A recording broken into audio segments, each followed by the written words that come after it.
Yo, Beau, it's the podcast. What's up, brother? What's good, my boy? Welcome. It's the bit. What It's episode is it, Connor? episode QXT57UUUUXT version 7. Hi. God damn. God fucking damn it, we're here. We're queer. Some of us are straight and Lamau, but hey, you know what? Pride Month is, yeah.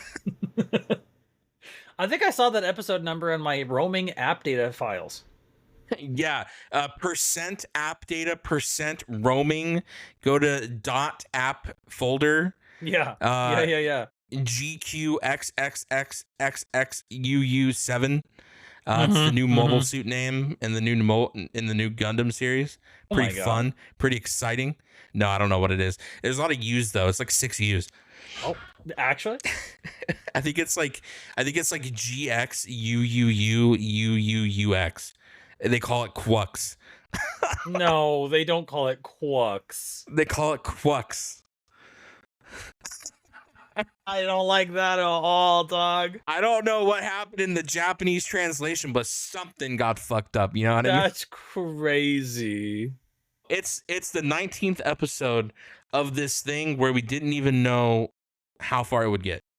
That's true. And you know what? I was asked today, how long is it going to go? How many episodes will you do? Indefinite, dog. Indefinite episodes. We're not doing seasons. We're not doing anything crazy. We're just going in day by day. We're just talking. We're rolling. We're vibing. Maybe every now and then we'll do a little.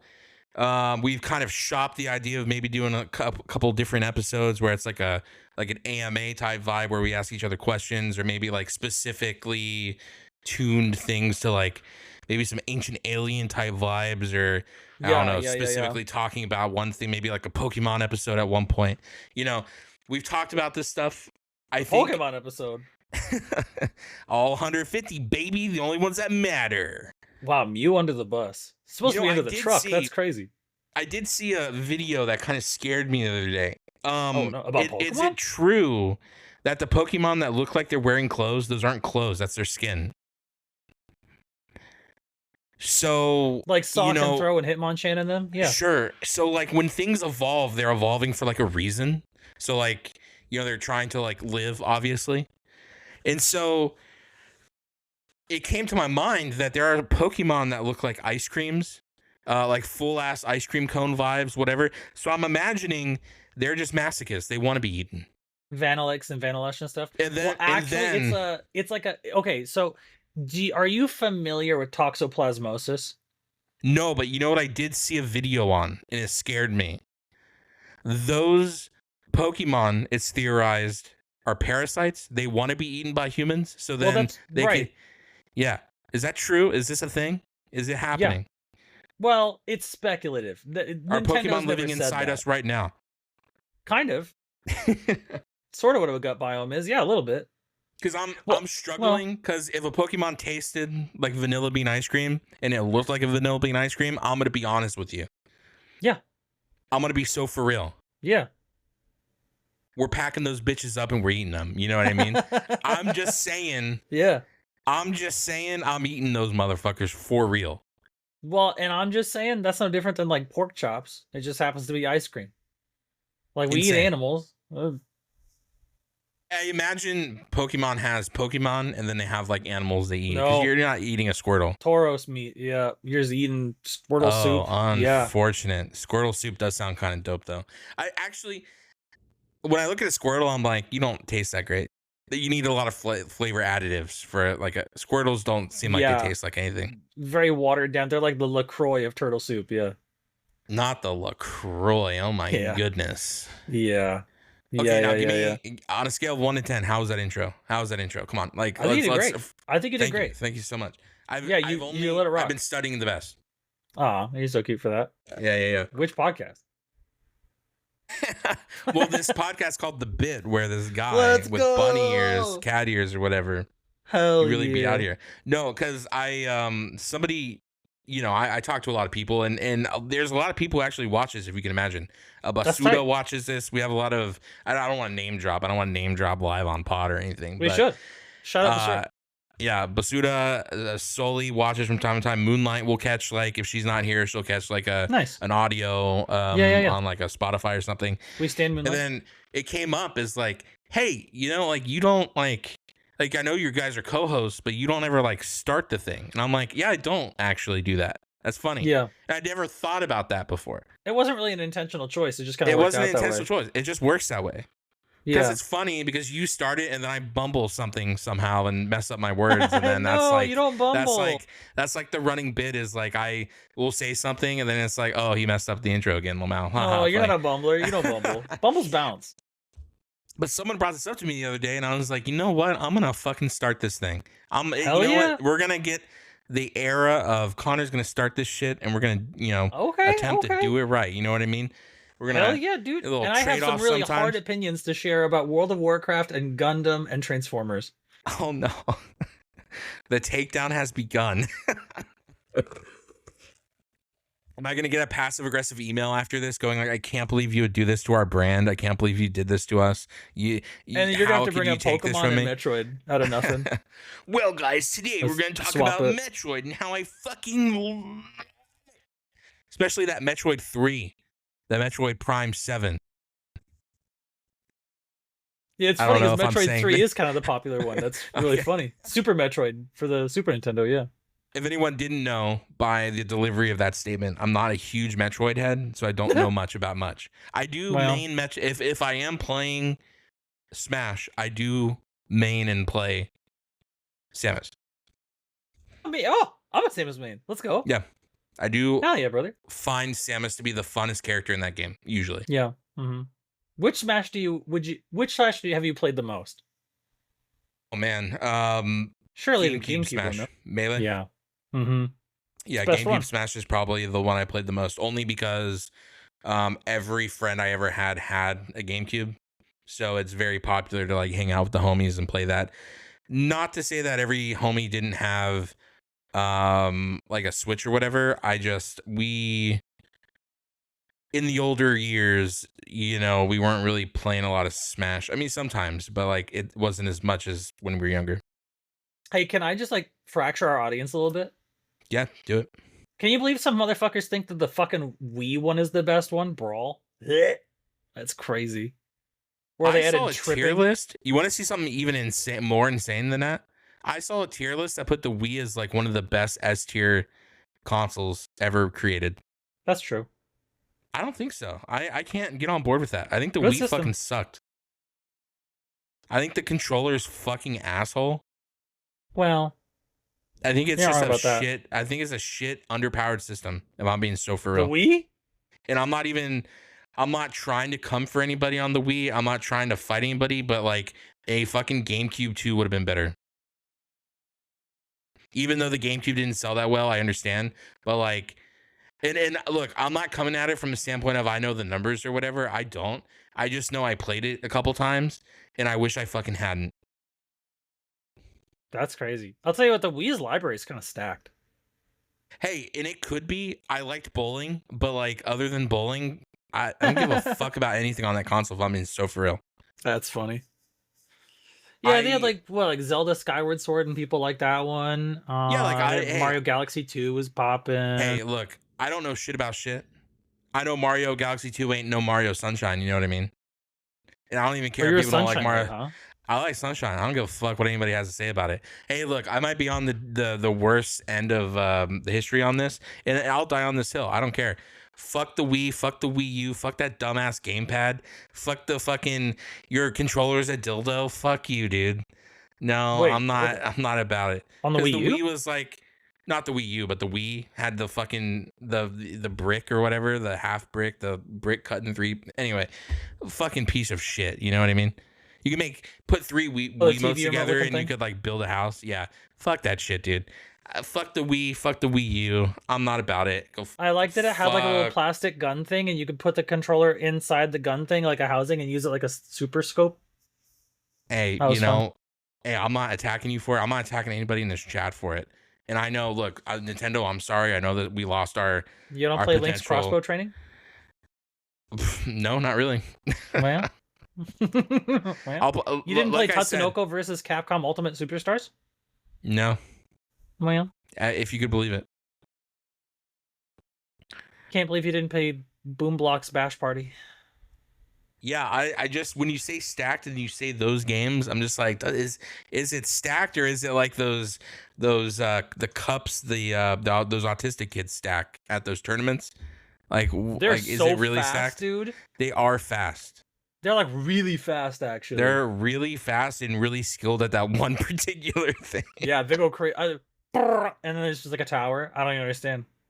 Yeah. Well, no, they had like New Super Mario Brothers Wii, and they had like Donkey Kong Country Returns was really poppin', and Metroid Prime 3, Xenoblade Chronicles 1. Our boss's son was that stereotypical Asian kid where he did the cup stacking for a while. He did the speed running Rubik's Cube for a while. He did the Pokemon tournaments. He did the Yu-Gi-Oh tournaments. I mean, literally every time this kid came to the office, he had something different he was doing, and it was so fucking hilarious. Huh, man, and it is crazy. Now hailing outside. God bless. I'll tell you what else. There was a Dead Space game that was a Wii exclusive. I don't know if you knew that. It's called Dead Space Extraction. It was an on-rails shooter. It was like Time Crisis. How do we feel about Dead Space and the mismanagement of that franchise? Well, you agree it's mismanaged. Have I ever alluded to it not? Wait. Have I ever alluded to it wasn't mismanaged? No, I just feel like I'm on an island for that. Because no, I say it was that? Definitely mismanaged. Yeah. The microtransactions they tried to like put in for the guns and stuff was diabolical. Famously that you were on board with when I brought it up. No. You said I would rather buy a Slim Jim and get gun parts because then at least I have a Slim Jim. Well, yeah, that part. I thought at one point they added like a store in the game. Yeah, and you got the codes to buy stuff from the store by buying Slim Jims. But then if you didn't want to buy Slim Jims, you could just buy the gun parts for $1. Yeah, I don't like buying the gun parts for $1, but I like buying another item and getting another item for free from it. That's kind of tight for me. Like if I'm going to get a Slim Jim, that's tight because I wanted the Slim Jim. But if I'm also a Dead Space, not the camera. Audio listeners, homie's camera just shot itself. Also his mic. Wait, what? His mic. No, your mic's fine. Can you hear me? Just the camera. Yeah, I hear you. Audio listeners, everything is fine except the visuals, but audio listeners don't have visuals. Audio listeners, you're doing great. You're on mute. What the fuck is happening? I didn't audio do anything. Listeners are the supreme master race appears. Did you see my hand in the air when that happened? I didn't touch anything. I did see your hand in the air. Yeah, the camera's dead. What the fuck? Audio listeners, homie raised his hands and then also disappeared. You know what it was? Dead Space. EA did this to you. The ghost of EA passed. Well, that's so funny. The Dead Space was your camera lens. Oh, it's the devil. The devil's playing games today, apparently. I did something wrong. That is so funny. EA sniped the stream, everybody. EA is fucking onto us. They're like, you said something about Dead Space, bitch. Listen, dude, I'll tell you what. You know, man, there's a lot of mismanaged franchises out there. Dead Space is definitely one of them. I think we probably have different opinions on why they were mismanaged on some level and very overlapping opinions on another level. I know that, like, I don't know what the like common vibe is for people in terms of the story of Dead Space as like a literary work, Lamau. Well, what the fuck? I got some feelings about that shit. The gun parts, like the gun microtransaction store, are very frustrating. Audio listeners, homie had no thing, and then it was gone, and now it's, oh my god, it's still gone actually. But yeah, can you hear me still? Can I still be heard? Hello? Yeah, we can Are we still live? Yeah, no, you're good. I am having the most. Huh? Oh my goodness. Remember when I said I hope stuff doesn't fucking break at all during this podcast today? You did say that. That guy who survived that plane crash was like, brother, let me tell you, I'm gonna have to pass this. I'm gonna have to pass this unluck on to someone else. Not and it's hitting me at the moment. My camera is dead. Like dead? I don't know. It's like doesn't alive. work, needs to be replaced. Like dead? No, it is living, but Twitch was like, remember that camera you had? Go fuck yourself, pussy. Well, yeah. I don't know. What is happening? What a strange problem. Oh my goodness. I don't want to. We're kind of fucking live. Man, you gotta love when the shit just happens live, baby. Audio listeners, you're unaffected by this, but also because we're stopping to fix it, you are affected. So actually, no one's free. Lamau. Just remember, you're not better than us, audio listeners. Just remember, this could be you as well. If you want to, if anyone ever wants to start streaming, just remember this could be you. True. The prestigious life of the camera breaking. Just not only the camera breaking, but just nothing ever happening correctly, you know? Well, that's true. Oh, I saw you for a second. Did it just fucking come back for a second? Yeah. All right, it's fine. It's fine. It's fine. It's fine. It's fine. It's it fine. Did flicker for a second. 1, 2, 3. It's just gonna work. It's gonna work. Praying. Hey, you're back. We're back. Welcome.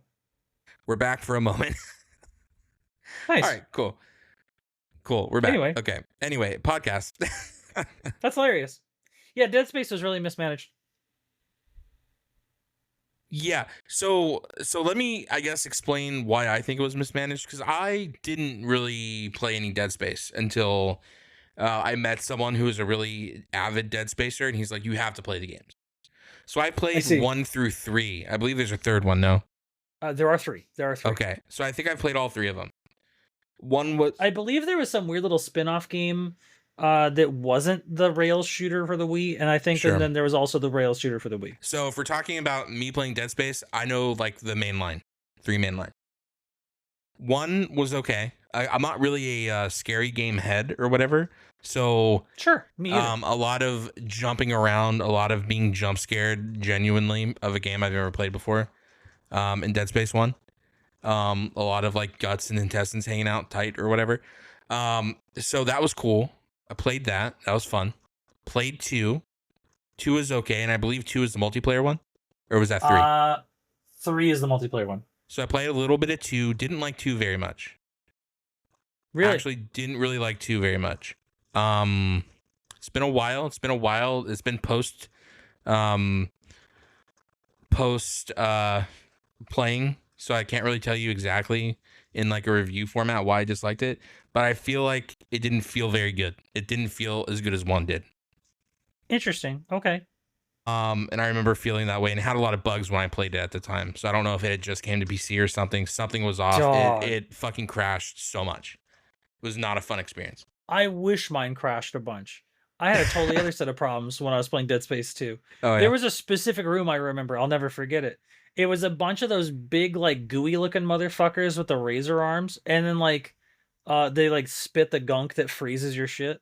And then those stupid babies with the whippy motherfucking, and they do the little dart shot. Mm-hmm. But it was, like, a bunch of those dudes. And I didn't have that much ammo. And I was in there, and I cleared the room, and it was so hard, and I had, like, no health, and I had no ammo. And I was like, "Ooh, that was tough." And I saved. And then, like, I had to, like, I went to bed because I had work in the morning. And when I went back to it, it saved all my ammo being gone. But but also the room I was in had monsters again, and the doors were locked. And I just soft locked, and I had to, like, delete my save. There was, like, nothing to do about it. I just couldn't do anything about it.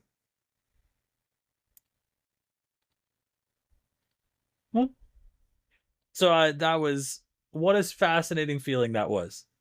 You know what I mean?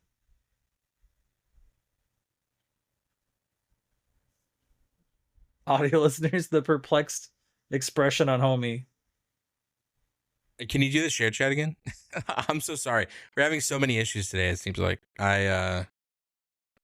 something is going willy wong. Your shared chat's a problem? I think so. It showed me it was shared chat and it went away. There we go. It's good now. Man. I want you to know, when I did it a second ago, my bitrate dropped to 0. I know. And then it bounced up to 35,000. And now it's fine. Awesome. A lot of, this episode's going to be titled Technical Difficulties. Imagine. This is Quux. Have I showed you what they look like? No. No, I have to show you what they look like. Is it dumb? You know, I'll let you decide. Fuck. I think they look kind of cool. They don't look like Gundams though. For sure. Well, it can't be any more wild than some of the other Gundams we've seen. G Gundam, you know what I mean? Well, true. They do specifically look a lot like Evangelions, if you can imagine, because it is Studio Akara doing it. That's weird. Yeah, in a way. In a way, not so much. But in a way, yeah, a little bit. Well, listen. You know me, man. I'm just out here with Victory Gundam, alright? I'm a V Gundam guy. Yeah, Victor Gundam's kind of tight. Gundam there was a V Gundam game on the Super Nintendo where, like, half of the stage you would take your torso off and play as, like, an airplane, and then your legs became a tank, and you had to, like, alternate between ground and air, and then you reformed like Voltron to fight a monster at the end. Shit was kind of tight. A monster? Yeah. Notoriously, Gundams don't have monster fights. So what? I mean, it wasn't like a monster, but like a boss. Felt like a big thing. When you say monster, I think like Godzilla popped out and was like, no, yeah, people. No. I think it was a robot, but yeah, true. Yeah, they're just fighting mobs. They're fighting kaijus and shit. Mothra versus V Gundam. Tie. Mothra's kind of underutilized, eh? There's your material. Okay, let me see. Oh wow, one of you even has the fucking color palette. Yeah, the G Fred. Yeah, the G for D. Capital D. Yeah. G for but D. It is yeah, the Gundam, the GQ, the GQux, the GQ UUUUUX. I don't even know if that translates anything to English. I don't even know what sure is that? Doesn't. I don't even know what it's supposed to mean. Yeah, it's supposed to be. Well, you know what's interesting? I'll tell you what's interesting. So, audio listeners, I'm looking at an image that has the text in Japanese and English. Well, in Japanese, but in English, it says capital G, capital Q, 6 lowercase u's, capital X. But above it, there is superscript in Japanese. Which literally says G-Quux. Yeah, so the Quux drive is supposed to be like what powers them or whatever. What's supposed to be like powering them in this series. Yeah, but what I need you to know is that it is G, like an elongated vowel sound, and then Quux, just very small. And then somehow they elongated in English the U part, but not the G part. They like flipped it. They gave it the hee-hee-ha-ha. Yeah. Give it the old teeter-totter. I don't know why that happens, if I'm being so for real. I don't know why localizations and transliterations get all crazy. Well, you would think if you have this brand new high production series, you'd have a better name for it than Quux. You know what I mean? Am I wrong for that? Well, if you wouldn't mind humoring me, I have a theory. 18 episodes in have never not humored you. You know what I mean? Yeah, I do have a small I have a theory. So I'm just kind of setting you images of things we've seen yet so far. Yeah, of course, please. So you might notice the stylization of the name is capital G, capital Q, and then the U's start wide and get narrow. Yeah. And then they kind of overlap in the back. So I think that that's a stylization thing, not a pronunciation thing. It's probably meant to be written with only one U as a word. You know what I mean? And then the marketing team probably is to blame here. I see. And they're like, hey, you know what we really need? 6 U's. And then you asked if maybe it would translate to something. So here's my thinking. Now that I see how it's written in Japanese, where it says Quox, there's kind of a fun thing that happens in Japanese where R's don't count.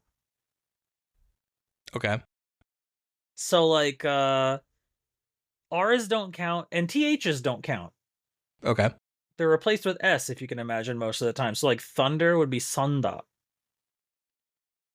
But you might notice I didn't say sunder. I said sunda. Yes.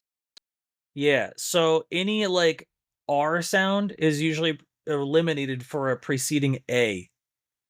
Like at the end of a word like that. Same with like shower, shawa.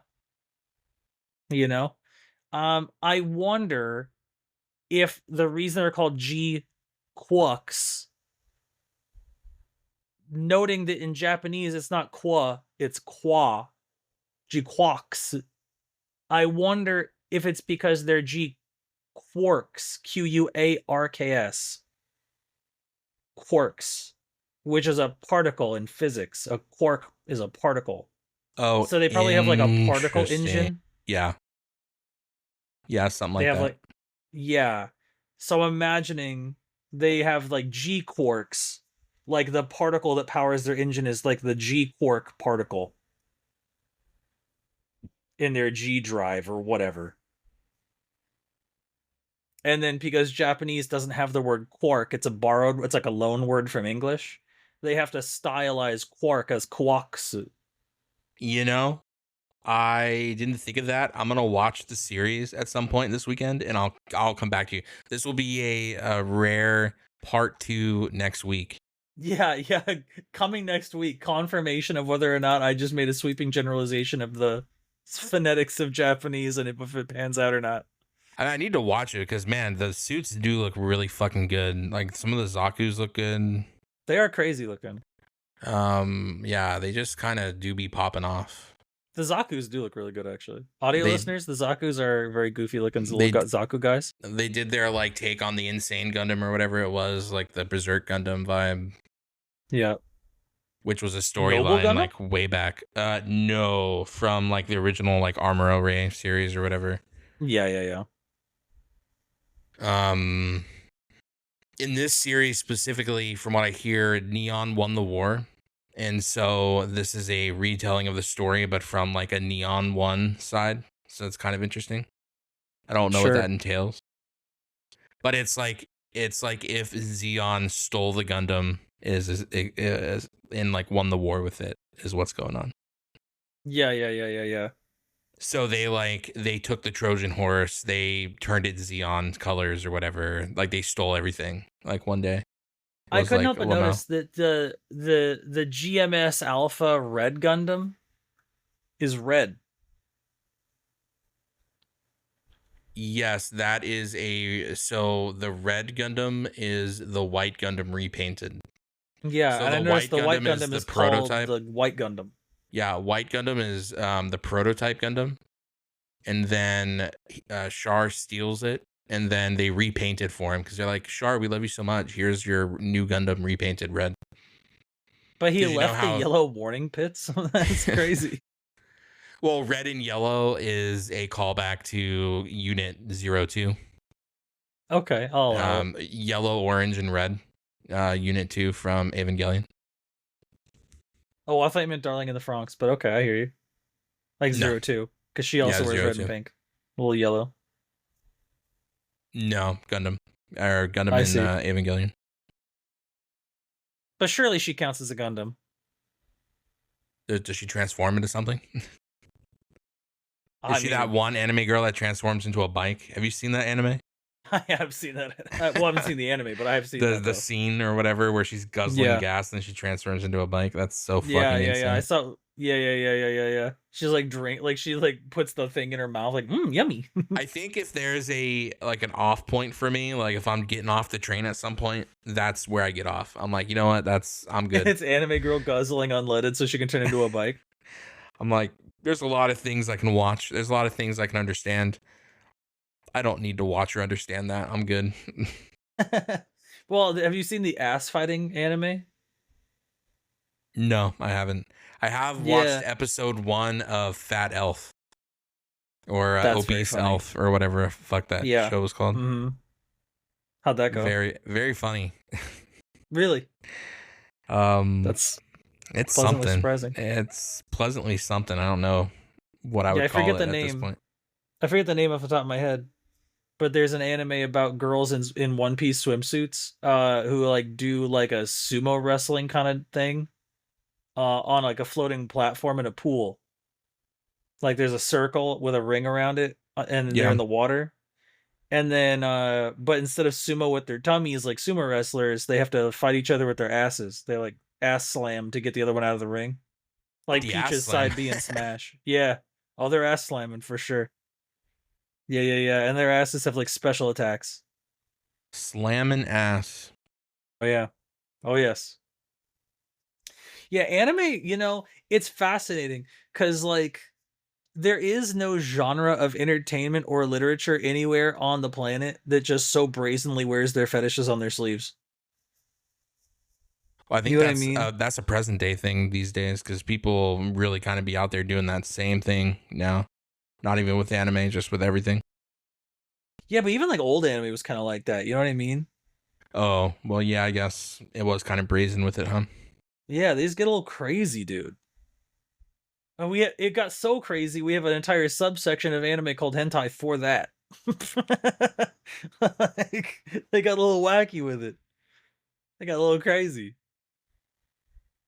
It just seems odd that they're like so like, yo, you know what's tight? This. Even like old Sailor Moon had like a toddler making out with a horse. You know what I mean? I don't know what you mean. I don't want to know Oh, what you mean if I'm being so for real. well, That's not there even was a also bit. That's just, yeah. There was also a cat that was like into a dude, so she like turned into a lady so she could be a cat that was like fucking a dude. well, they just stole that from Power Rangers, right? True. Cat did that first. Let's be for real. Yeah, that is actually I wonder. No, it probably was Sailor Moon's pretty the old. Sailor Moon's old, yeah. I think Sailor Moon's from the 80s, no? Yeah, more of a joke, but yeah. No, and I respect the joke, but also in my mind I had to wonder if it was real though. Like I would that was a coin imagine toss. Power Rangers stole that from Sailor Moon, if you could imagine. Think so? Yeah. Maybe. Ronin Warriors, huh? Kind of like Power Rangers. Ronin Warriors is an interesting one. Because it's kind of like Power Rangers, but not. Yeah, not like Power Rangers, but it's not though. It's definitely a team fighting anime where the team fights. I mean, I wouldn't call it Power Rangers. I would say Teen Boy Sailor Moon for real. If we're being so Did like for real they? with it. But they clearly have tactics in their team fighting. I don't know. I think it's like, hey, we can't beat them as individuals. Let's just go white armor and finish it off. Like I think that's kind of how it ends up being at the end. Little No, team fight tactics game of Ronin Warriors would go crazy. little Ronin Warriors tactics. Yeah, hell yeah, little auto warriors. Yeah, I'm kind of excited to see what they do with it. It's the animation looked really good, the explosions and like the fighting stuff, and then the dude transforms in that like we get a little partial transformation screen. So it seems like kind of cool. I don't know. Yeah. I have to see like the show as it is. You know what gets me kind of off board with modern anime? I think I know, but go ahead and tell me. The voice acting. That's the voice acting a lot. I don't share I feel that like sentiment. 90s anime voice acting was peak and it just got worse ever since. I don't think I agree, but Really? it's a valid point. Like you have a feeling, you know? Like have you ever watched the deep dub of Sailor Moon? Like I've seen Sailor Moon as a kid, yeah. Like on Toonami. Yeah. Melvin? Goated. Molly? Goated. Serena? Goated. Incredible. Yeah, but I feel like old anime back in the day, the dubs were worse because they were just kind of like a lot of it. They were kind of just doing whatever they wanted, really. Right? Ghost Stories dub? The Ghost Stories dub? That's peak anime. It's peak anime, but it was well, that dub's not necessarily bad, but like if we're talking like before the Funimation dub of like Dragon Ball, you know, like the like Ocean dub, Dragon Blue Ocean, like the Canada dub. Yeah, or like a lot of the Bandai animated like voice acted shit is just fucking bad. Like I love Gundam Wing, but fuck, there's some terrible fucking voice acting in Gundam Wing. There's some bad voice acting in Gundam Wing. I haven't watched Gundam Wing since I was like 14. That was 22 years ago. Yeah. So I don't know. I don't remember if it holds up or not. It sounds like it doesn't. I have the sounds like it doesn't hold 10th anniversary Blu-ray edition back there. So I've watched it semi-recently. Not recently, but more recent than a child. There's some bad voice acting. That's so tough, man. But I think that's what a lot of like old school series did. Like Yu Yu Hakusho has some like choice voice acting, and that was a Funimation dub, right? So, yeah, I believe it was. Yu-Gi-Oh! 4Kids, some fucking terrible dubbing in that. I fuck with it though. I didn't watch a lot of the dub of Yu-Gi-Oh because I didn't watch a lot of Yu-Gi-Oh. But I'll tell you what, I fuck with Yu-Gi-Oh's voice acting heavy. Yeah, there's just some like I think it depends Joey Wheeler, dude? Well, you know what's notorious about like voice acting and stuff? I remember when the Evangelion series was coming out with their redub, their like their movies, the rebuild series. Funimation had to go back and re-record everything because they showed it to their Japanese counterparts, and they were like, "This fucking sucks. This translation you guys did is ass." And they had to work with Studio Akara or whatever to like come up with a better a better script. That's so funny for it. And so I think what you're saying is kind of wrong. I think it just depends on the team working on it. Because like I don't know if you've heard some of the Amazon dubs, but like man, Amazon's kind of chop some shit up. Netflix kind of chops some shit up sometimes. There's some bad animation and voice acting in some because you know Netflix has their own anime studio that's like producing some wonky looking shit. Really? Some good stuff. There is some good stuff, but there's some wonky shit in that catalog. Like a Gretzico? Like they were like, hey, we're just gonna do 7 Deadly Sins, and then the animation's like some of the worst animation you've ever seen in your life. And that's some terrible voice acting. And look, you know, I'm like the bit of a critic side of me is coming out right now. I don't review anime like I do games and stuff. So I'm more just watching it from like I just like series and I'm like watching stuff and getting lost in the world. When animation's so bad it pulls you out.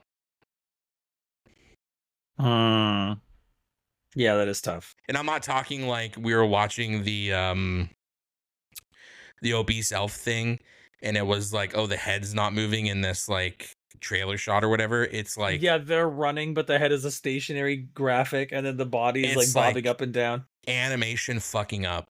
Actually, it's bad. Oh, it's so terrible. But like again, that's not to say every single series they put out's bad, but they've put out some bad content. And so I guess what I'm saying is I agree there are some bad like dubs or whatever, but I don't think it's all like from back in the day it's really good and now it's terrible. I think there's just properties where it's good and bad. And there's a lot more anime now, so we see a lot like bad anime that doesn't get especially like redubbed in English because it's so bad it just doesn't do well. And like if your anime is not doing well in Japan, you know, you fucked up. And then we're never going to see the light of day, you know? It's just going to stay Japanese on Crunchyroll and we'll never see it. Well, yes.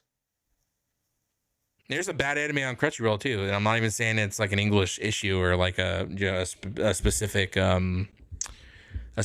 like cultural like, you know, like all the English shit is bad, all the Japanese shit is bad. It's just there's some good stuff and some bad shit. But you know what's also just 100% bad? Yo. Digimon games. What? The Digimon games are bad? I'm gonna say it. Digimon games, fucking ass. Come out with something good. Stop. You didn't like the platform fighter on Game Boy Advance? I thought that shit was kind of tight. I haven't liked a Digimon game in a long time. Where like you beat each other up and they drop orbs, and if you pick up all the orbs, you can digivolve. Nope. And then the more you digivolve, the more orbs they drop because you're beating the shit out of them because they're like fucking Gabumon and your goddamn War Greymon, and you're like, catch, bitch. Boom! You drop like Nova Flare on their shit. If you could imagine, fuck Digimon. You heard it here first. If it's a Digimon game, it's probably ass. That's crazy. You didn't like Digimon World 3? Digimon World 2, sure. Digimon World 3, fuck off. Wow. Fuck off, dude. Wow. That's crazy. And hey, look, me, a guy, I like Digimon. As a Digimon fan, I'm like, wow, these games, fucking garbage. And now they're trying to do these like Tall Tale game-esque things where they're just story games, dude. Just make a fucking game. Man. Make a fucking game, bro. Come on. You agreed. Yeah, that kind of shit just loses me for real in every sense of the word. That's tough, man. It is. Is that the IP that disappoints you the most with games as an IP you like, you think? Ooh, that's a discussion. Tough question, huh? That's a discussion for sure. Yeah, what IP do you like that also disappoints you the most with their games? That's a tough one. Oh, man. Might be Marvel for me. Hard to say. I'd have to think about it. Marvel games kind of suck.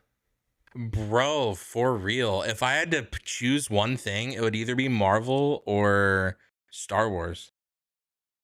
Yeah. They have so many good old Star Wars games that could be repurposed in like today. Like, do you remember the old Star Wars Galaxies? No, the old MMO? Like, there's just so many good Star Wars things that like other people have bought and made worse.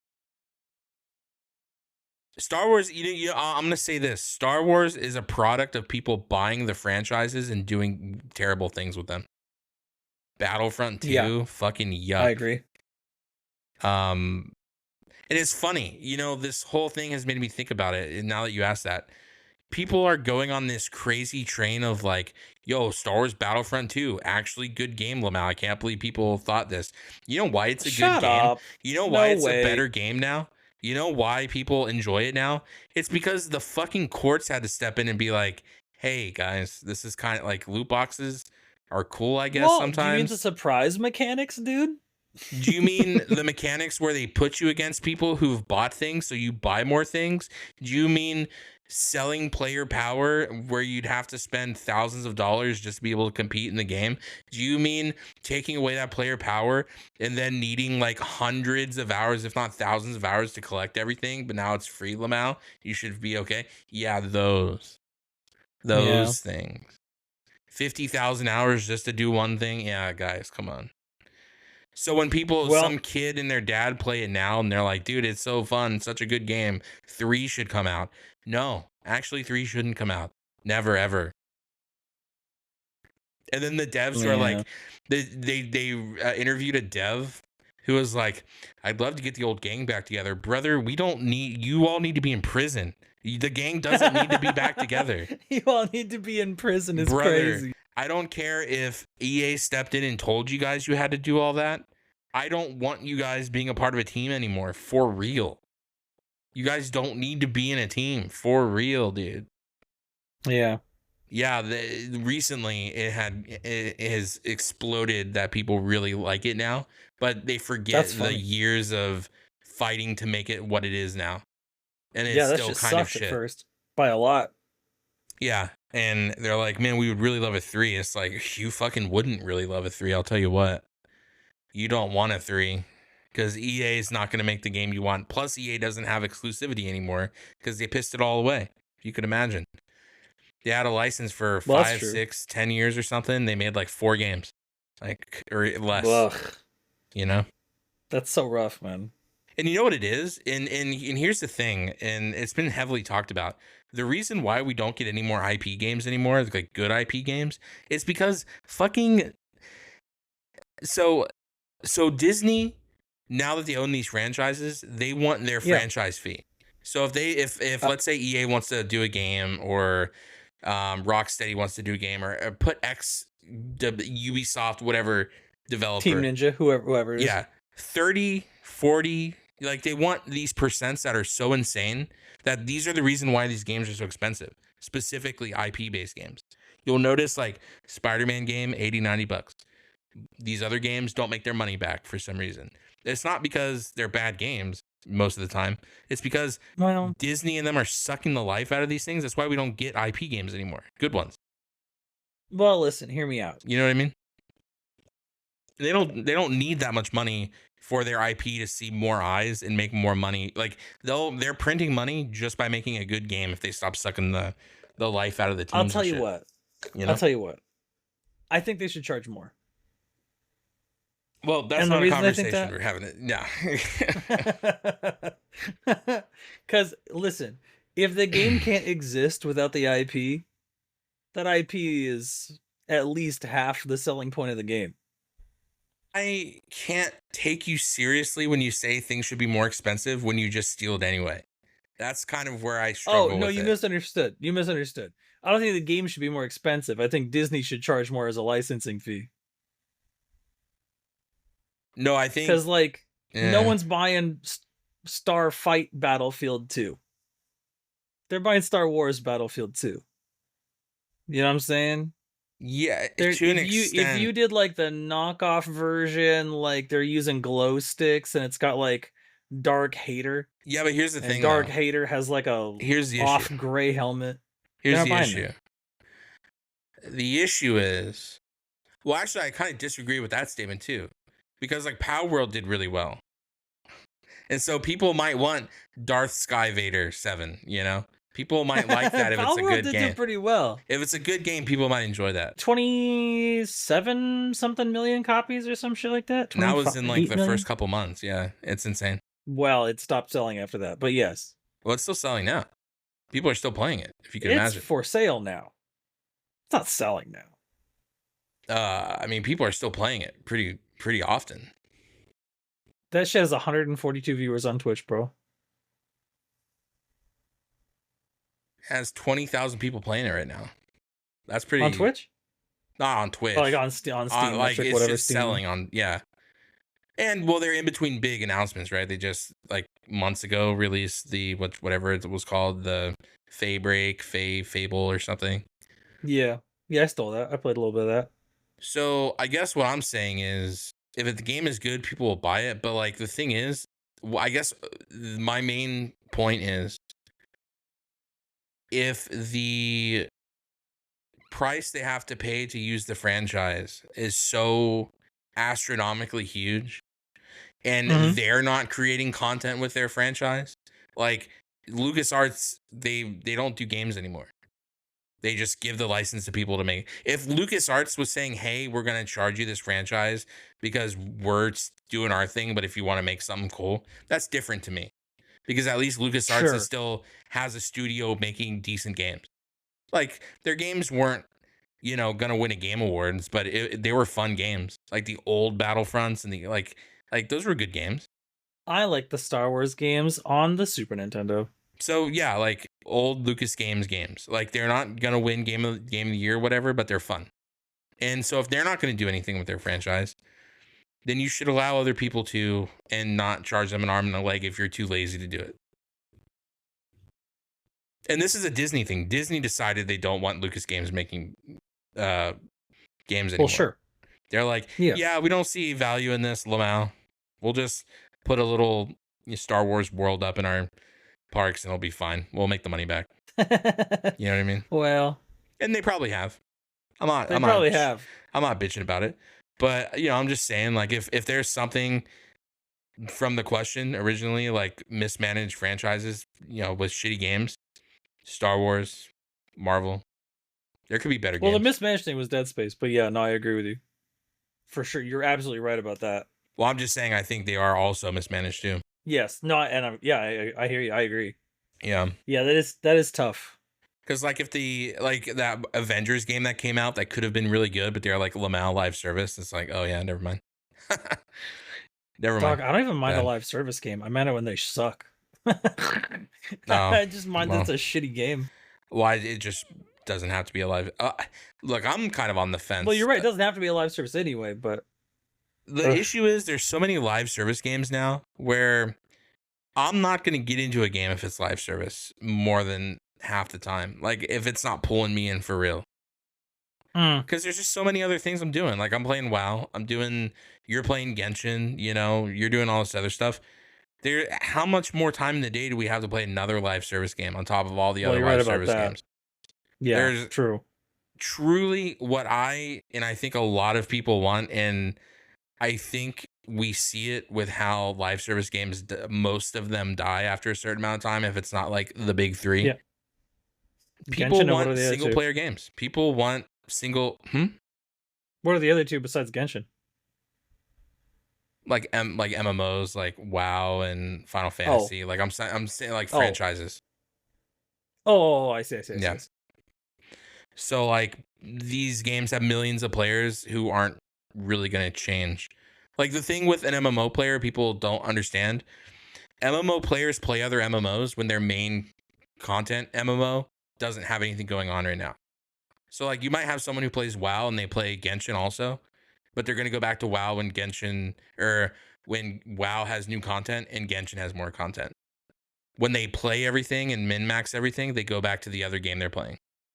So yes. If the WoW head doesn't have any WoW content to do at the time because we're min-maxing and getting everything done within the first couple weeks, they're going to go play another MMO or something like Genshin to fill the time. But they're coming back at some point. Most of the time. Yeah, sure, I agree. And these companies think, oh, we can capture a player and keep them, but it's like you're not gonna take a WoW player with 400 mounts away from the game where he has 400 mounts. I was talking to Matt about this. He brought up Splitgate 2, and he's like, "This is it. It's like the next big it's the next big shooter or whatever." And I'm like, Matt, how can we say that whenever Splitgate 1 wasn't that game? No, Splitgate 2 won't do shit. I think it'll do fine for a couple months and then it'll die again. And he's like, no, it's not going to die. It'll be really popular on launch. And I'm not even making fun of him. Viewership will go. I'm not even making fun of him for this idea. But this happens all the time in the shooter space where it's like, this is it. This is the next shooter. It's like, it's not. Halo thought they were going to do the next thing, and it was Halo, so it could never die. To the curb. Even historied franchises can fail. But Halo Reach and Halo 3 pretty good still. Not that they're doing well. I mean, people don't really play them, but pretty good games. Yeah, I guess it's just one of those things where I see that and I see people going like, man, this is the future gaming. It's like, it'll be dead in a couple months. Maybe give it a year or two. And then they'll either be working on Splitgate 3 or the franchise will be dead. I don't want to be a doomer about it, I don't want to yuck someone's yum, but when someone comes to me and is like, this is the future, it's like, it's not, though. In gaming, it's just not. I'm going to say some crazy shit right now. I'm just going to throw it out there, and maybe I'm, like, insane for this or whatever, but, like,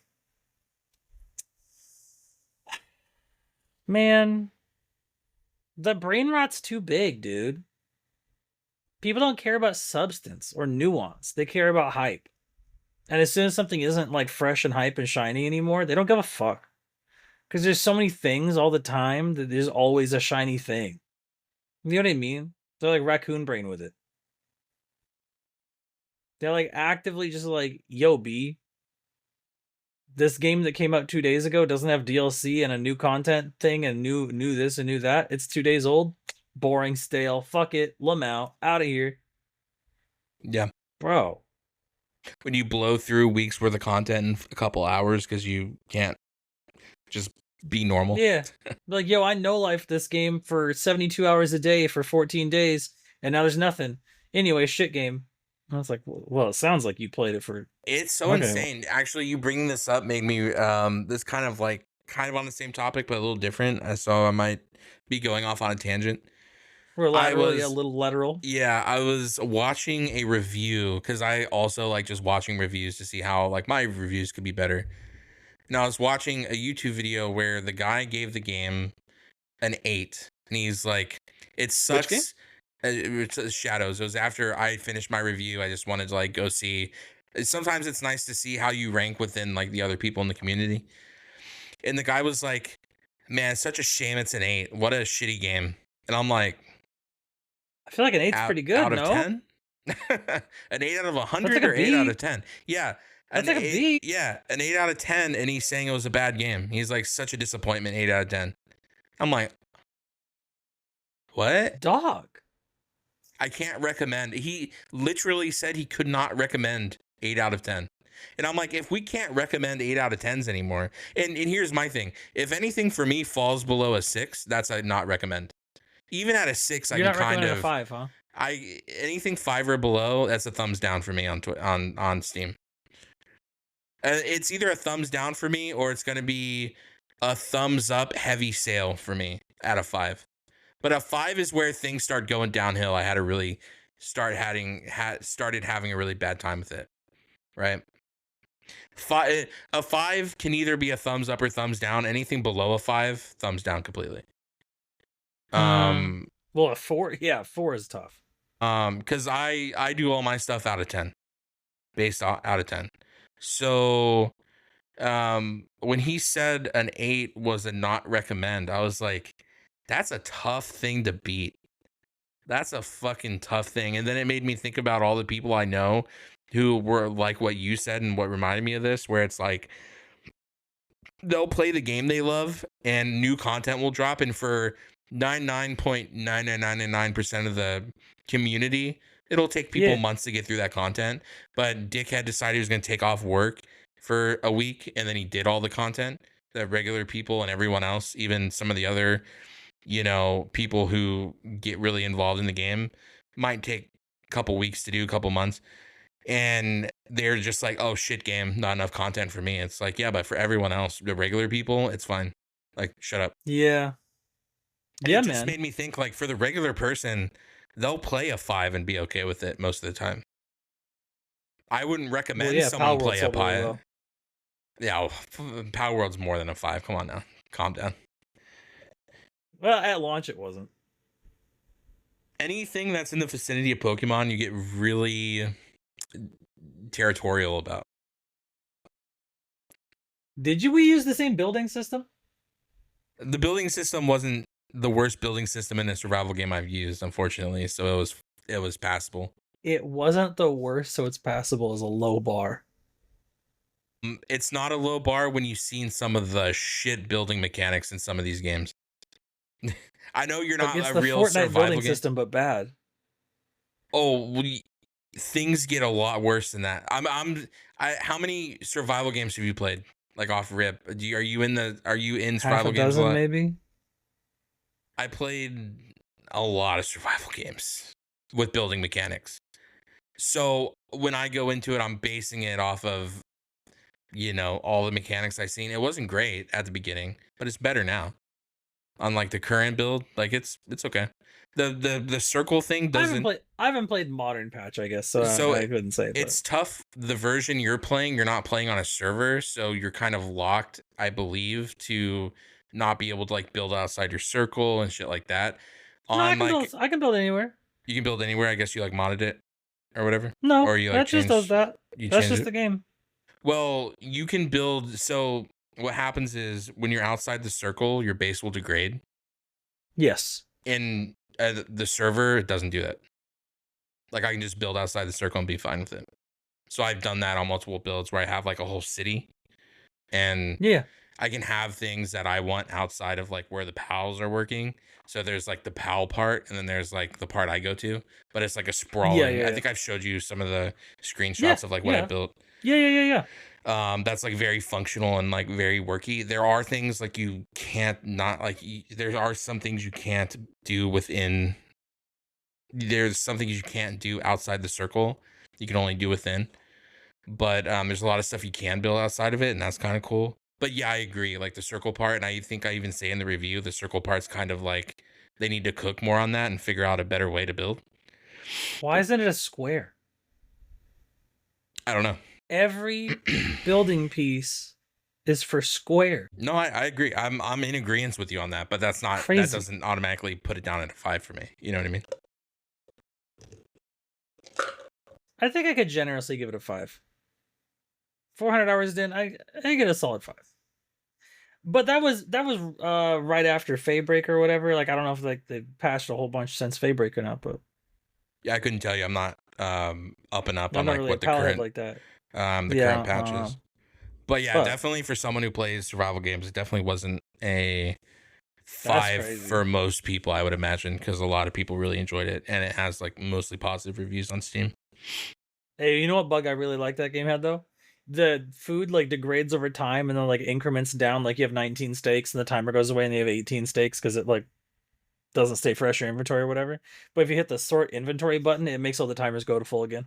Well, notoriously, I don't think it's a bug because if you move it to your inventory, it does the same thing still. If you move it to your inventory, it resets Surely it, and it's then not you supposed put to it. do that. I mean, years after, if they haven't patched yet, I think it's just a feature. Yeah, that's hilarious.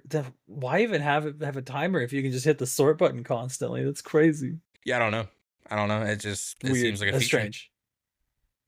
Good feature. If it's not a bug, it's a great feature. Fuck that. That's a great feature. Lamau. I notoriously hate base degrade, and I hate food degrade if it's because some games will even do food degrade when it's in like a fridge. Luckily, they play on the mechanic of there are freeze pals in the game, so your freeze pals can power the like the fridge or whatever.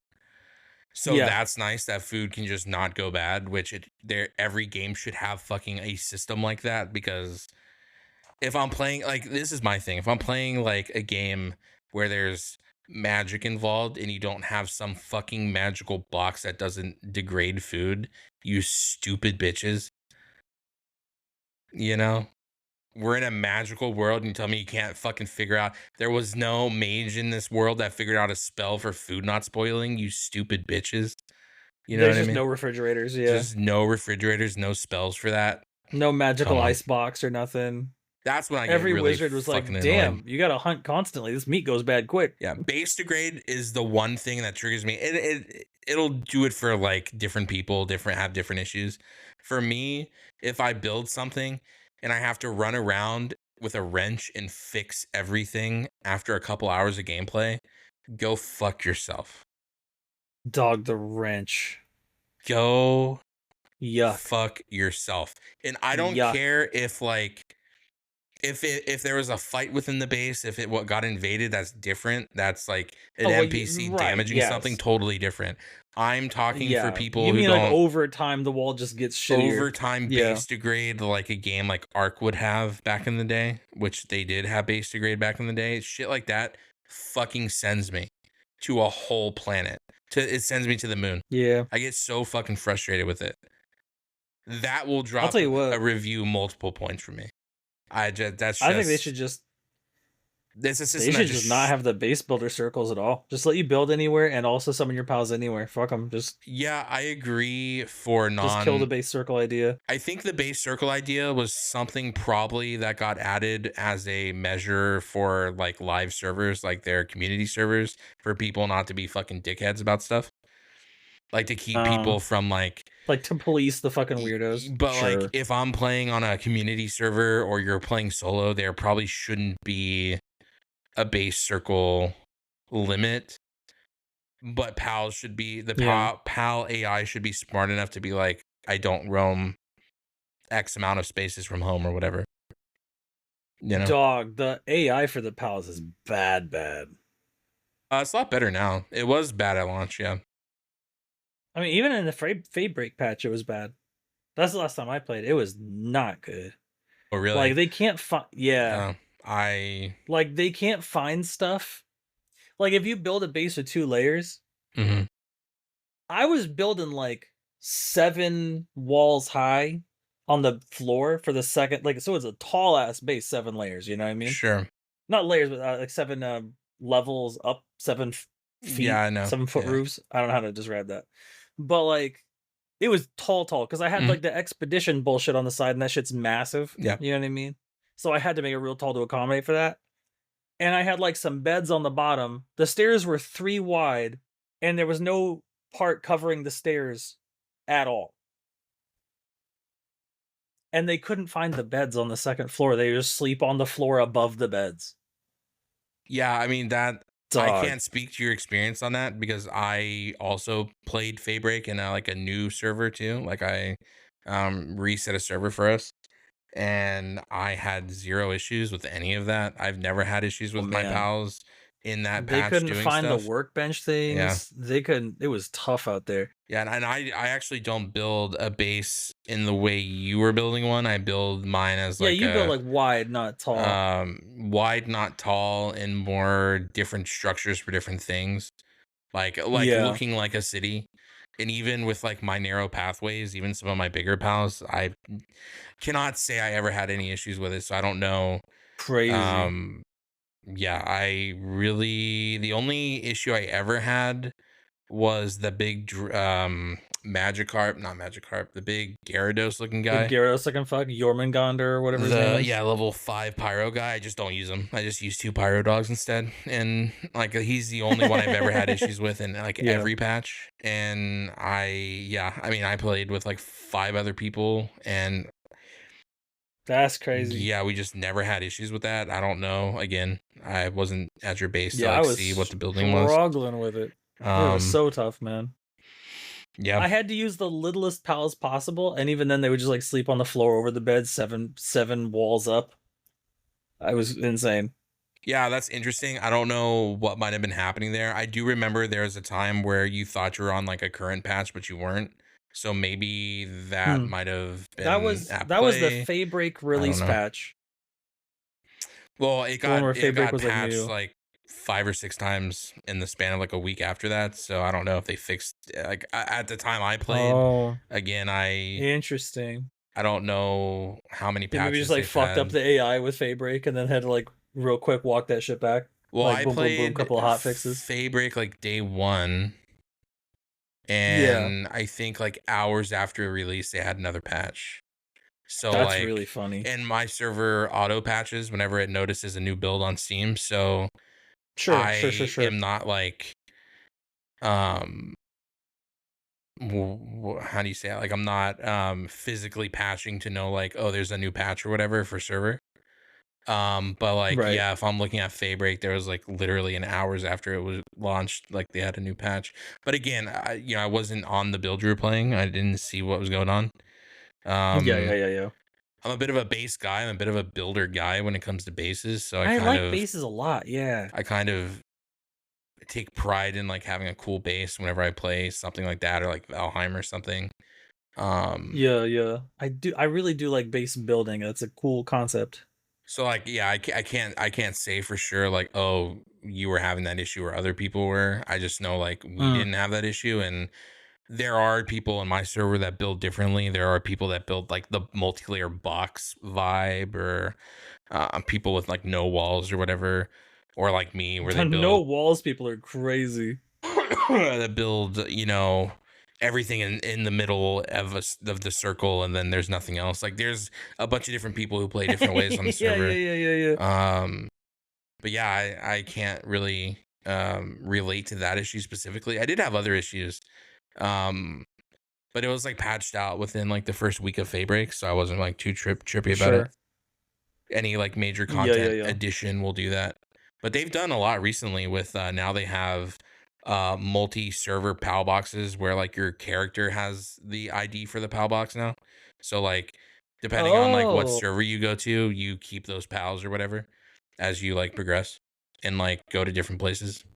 So that's kind of cool. that's kind of I interesting. think it was the cross I don't know what the patch was called, but I think it was like cross progression patch or something. Like if I'm you and I just had a pulling server off and then I had a server with some memory. other homies, I would keep my pals when I go over there. Yeah, there's a certain type of new system for it. Again, I couldn't tell you exactly what it was, but I think it was like a crossplay update or something. Huh. Um, That's kind of tight. Yeah, I like yeah, that. there's like a global PAL box I think for your account of some kind. Again, I'm pulling this like out of memory. I know it exists. No, of I course. couldn't tell you exactly like what it does. But yeah, it's like a global PAL box, and then you can take that to different servers or whatever, and it's like account bound to your account wherever you're Yeah, yeah, playing. yeah, yeah, yeah. That's So kind that's of kind of tight. tight, yeah. Yeah, I like that. And I like that sort of progression because like yeah, that's why I like Valheim so much because you have your character in Valheim and it doesn't matter what server you go to, even if it's a fresh server, the progression the character has goes with you through whatever server you're in, and that's tight. Yeah, Terraria has that, where you can join any server with your pre-existing character and keep your inventory and stuff. Because that's like notoriously why I fucking hate, like, I've grown to hate, Minecraft,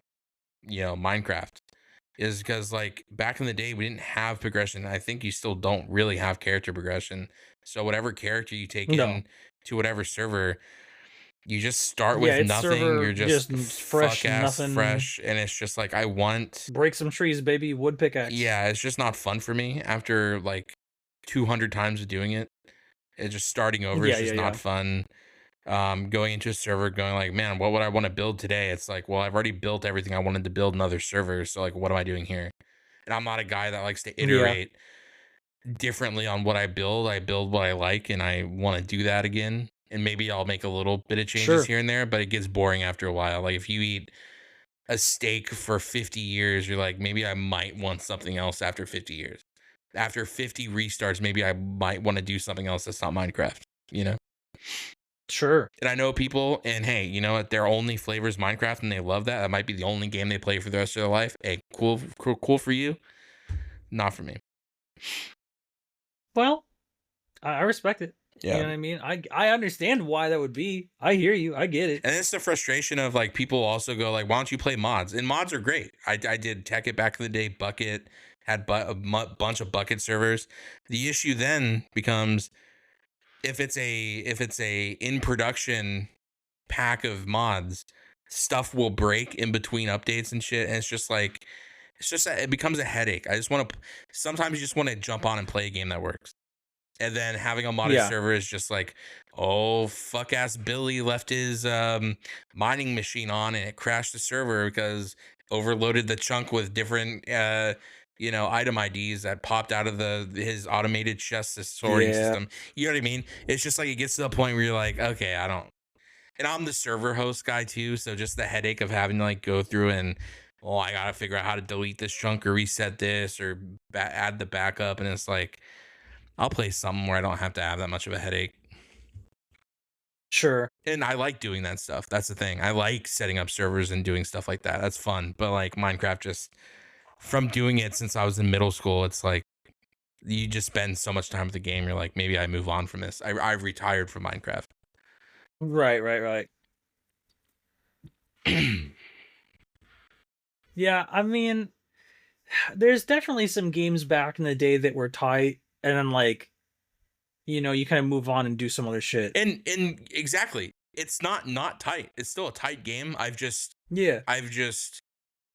You at some point you just move on from it. You graduate and you're like, hey, guess what? Like, I'm moving on. You're like, I did everything with that I wanted to do. Yeah, exactly. I love it, but I'm done with it. I loved it and I'm done with it. Hey, I love .hack. I loved the games, but you couldn't pay me to go back and play the games now. I've done it so many times. I've beaten them so many times. Sure. I've seen the series so many times. I love the series. It's close to my heart, but I've moved on from it now. Maybe if there's new content sometime in the future, they bring it back, that'd be tight. But you just kind of move on from it. You just kind of graduate, go to something else. Hey, I'll tell you what. Speaking of going to other things. Yeah. I hear little birdie tells me you watched a little Summer Games Fest, eh? I did, yeah. We streamed Friday, Saturday, Sunday. Yeah. Every different whatever panel. I'll tell you what, I quickly caught up. I did a little catch up on the Summer Games Fest so we could talk about it today. Some things that I did a little review, a little quick time review. I cherry picked like 8 titles out of the ones that I saw that were announced. I got some stuff that caught my eye. Anything catch your eye? It was like ooh, can't wait for that type shit. I had some stuff that caught my eye that I knew you would enjoy, because there's a lot of there's a big focus on indie development this time around, and there usually is a huge, like, Saturday is really the big indie day. Yeah, there's a lot of pixel games. I know you like a good pixel side scroller. There's a lot of that. Yeah. Man, yeah, I do love. There's some stuff that caught my eye. There's some stuff I can kind of go through, kind of my props and slops of the show. some demos I've downloaded already. There's a game by, I believe, a Latin developer that's kind of like a we were just talking about it earlier, like a roguelite uh uh mon catch battler called Montabi. That's pretty cool. Had a nice little just a cool little animation style to it. Moonlighter 2 got announced, and I think there's a demo for it. I don't know if there is, but Moonlighter 2 is a you know what Moonlighter is? Haven't It's heard a shopkeeper roguelite. So there's like, you go out in the world, you fight stuff, and then it's like a roguelite in that way. But then you come back and you sell the stuff at your shop kind of vibe. That's getting a second game, which is tight. So I'm excited for that. And the shopkeeper's coming back, the original, the OG. Let's build a dungeon where you play as an MMO game dev and you do all the things to build the game and watch people log in and play and stuff. It's in the same vibe because these same guys did Let's Build a Zoo, so it's like a zoo tycoon type game, like in the idea of like the old Zoo Tycoons. So that's tight, and they took that framework they used for that, and they're building this game, and that's tight. So I have a demo for that. Hirogami looks really cool. I did like Hirogami. Yeah, that was cool. Animation style, it's not my type of game usually. But that animation style made me go, man, maybe I'll go get on board with this. That's a good game. Yeah. Giga Bash I downloaded looked pretty interesting. That's like a kind of like a rampage monster battler. They have like a little kaiju fighter. They have an Ultraman collab coming up soon when it comes out, so that's kind of tight. It kind of that game kind of reminded me of Godzilla Destroy All Monsters Melee for the GameCube. Sure. And to be clear, these are just demos that are out currently that I'm saying because it's easy to see right in front of me.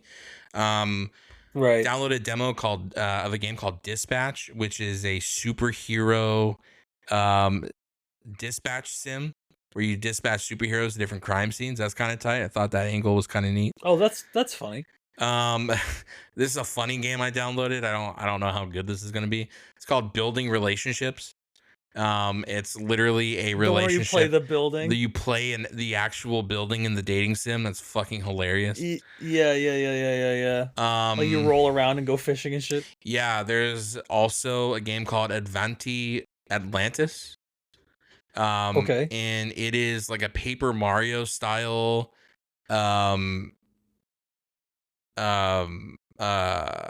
turn-based strategy game. Oh, interesting. Made by another Latin developer, which looks really cool. I say I preface Latin developer because it was in the Latin Game Fest panel thing, and so I just want to make sure I'm kind of like putting respect on the name.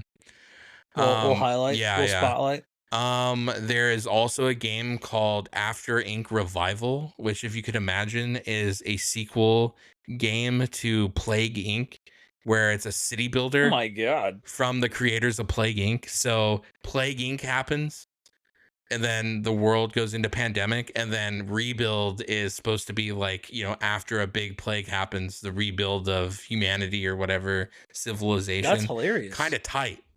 Kind of fucking cool. Yeah, I fuck with that. Sure. What other games?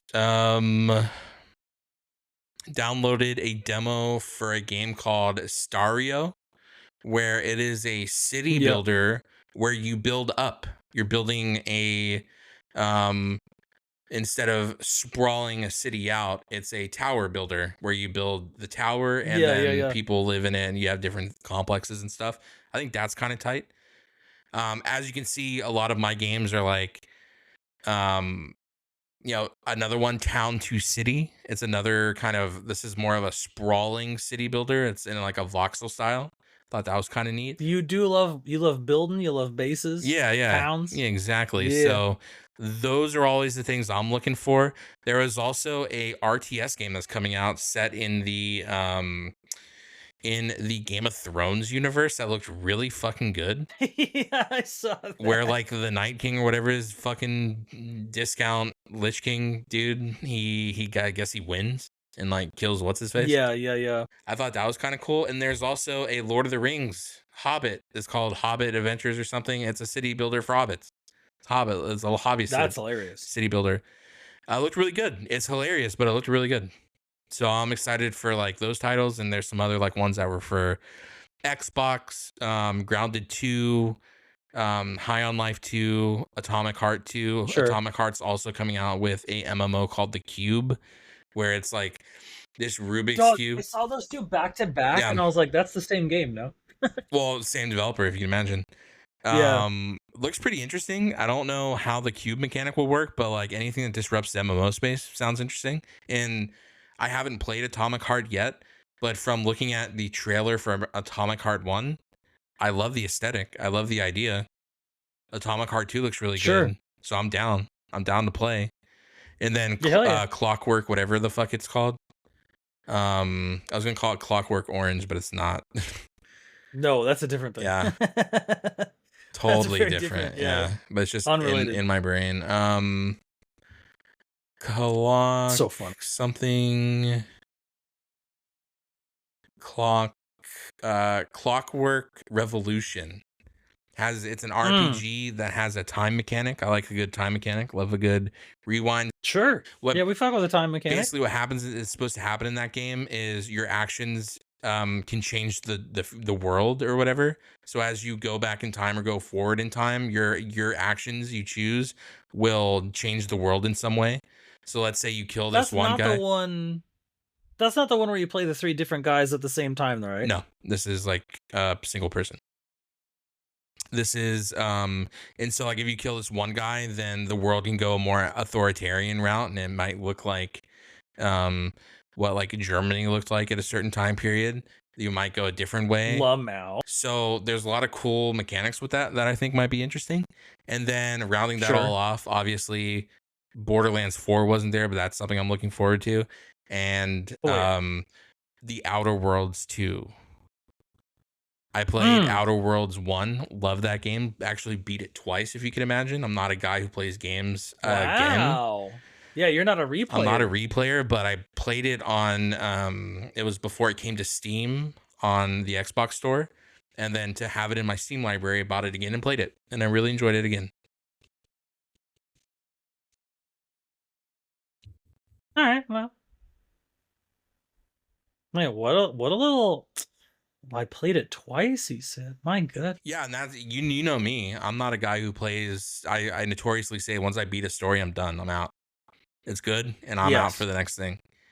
So I really enjoyed it. I really liked it. So those were my kind of picks for me. I was really excited to see. There's some other ones too that I can't like really remember off the top of my head. I really sure. I didn't know, like I was gonna bring this up sooner, but I was like, well, he wasn't really like interested in it, like so I wasn't gonna bring it up. So the fact you went back and watched it for some stream stuff, kind of tight. Oh, a couple other games, Hotel Galactic, a hotel sim. Yeah. With some cute little animal friends. We do like animal friends. What other one was there that I was interested in? Kitalidium. Roman. It's a Roman city builder. I fucking suck. Citadelum.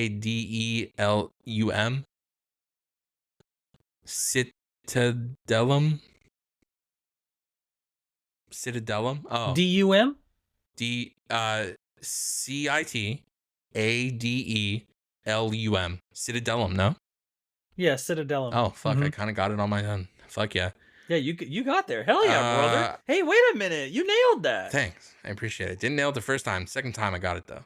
That game might be out already though. I can't remember if it was at the show or not, but that's something I'm interested in looking at. And then of course, one of the big ones is the new Anno game that's coming out, which is Oh yeah. I want to make sure I get it correct. Anno 117 Pax Romana, which is set in Rome. We're going back. Fucking name, dude. We're going back to Rome, baby. Hell yeah, man. Yeah. It looks really good. You got some stuff on your radar a little bit. You got some stuff on your radar. Yeah, man. I'll tell you what though, I was a little disappointed. No State of Decay 3, no Fable, and nothing of any type of value from Bethesda, which is very disappointing, especially with the Fallout 2 season 2 coming out. Still no Fallout game. I think it's a fucking total miss that they're not doing anything with it. And come on, guys. That is really odd. It's disappointing. It's very disappointing. And no Elder Scrolls 6. By the way, it's been 7 years since they announced Elder Scrolls 6 or 7. Whatever the new game is supposed to come out. 7 years. Oh, has it? Has it been 7 years? It's been 7 years since the first teaser trailer they showed us. Still no content. Does not fill me with any type of good vibes. Especially like also too, we're supposed to get a Starfield expansion every year. Lamau. Not happening either, probably. No Starfield news. I think they just took it out back and shot it. And probably. I don't necessarily disagree that they should have not done that. Wait, that's really funny. I think they could have put more time into it, and it could have been like a winner, like a comeback story, but they're just too incompetent to do it. So it's very tough. Well, I'll tell you what. Metroid Prime 4 was announced like on June 13th of 2017. So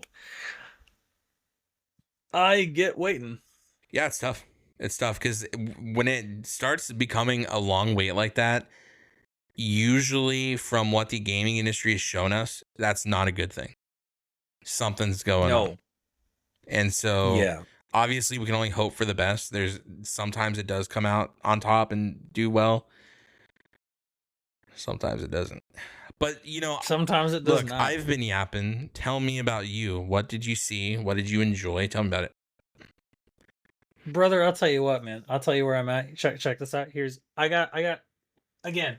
I had a little list here. Some eclectic pieces. There's some stuff in here. Yeah, tell me. Mouse PI for hire, dude. Oh, okay. That's something I didn't see coming as a game that you're interested in. Mouse PI for hire for the homies. I'm sure you know the ones I'm talking about, but for the homies that do not know, I'm gonna a little summary for our audio listeners. Yeah, please. You know So, Mouse PI for Hire is a black and white Steamboat Willie style first-person shooter where you play as like a LA noir detective.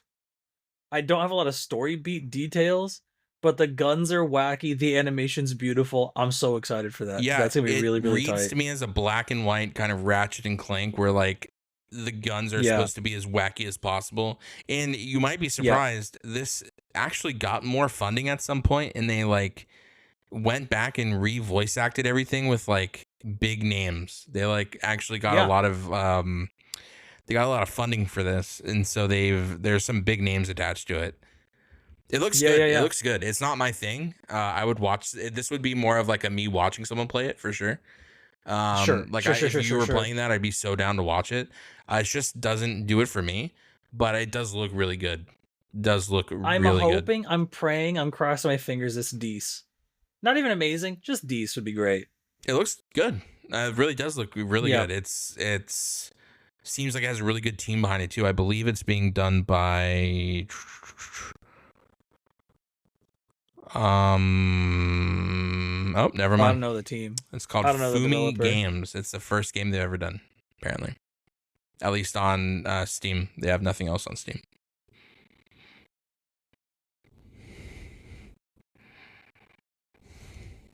That one they showed with like Rocket Raccoon and She-Hulk, and they're like it's like a pixel art beat 'em up, like Streets of Rage style. Sure. Little Turtles in Time action type beat. Yeah, little pixel art. I'm not much of a beat 'em up guy, but I like beat 'em ups enough. I mean, they're fine. But I'll tell you what, bro, and this might shock you. I don't know if you knew this. You show me a motherfucking She-Hulk and Captain America in the same game, it's a cop. I'm down. Yeah, you're a bit of a She-Hulk enjoyer, huh? Yeah, Jenny from the Block. You better believe it. Interesting. Except not the Marvel. I was going to say you were probably very disappointed with the Marvel thing, huh? I was so tilted the whole time. They made her such an asshole in that show. I don't even care that the CGI was bad. I don't even care that like things looked bad. I care that the writing sucked. Like she was just a real dickhead the whole show. Yeah, it was bad. Fuck. And then Lego Voyagers. Lego Voyagers looked really fun. Little It Takes Two, but Legos or whatever. Yeah, I told you about that one. Yep. You did bring that up.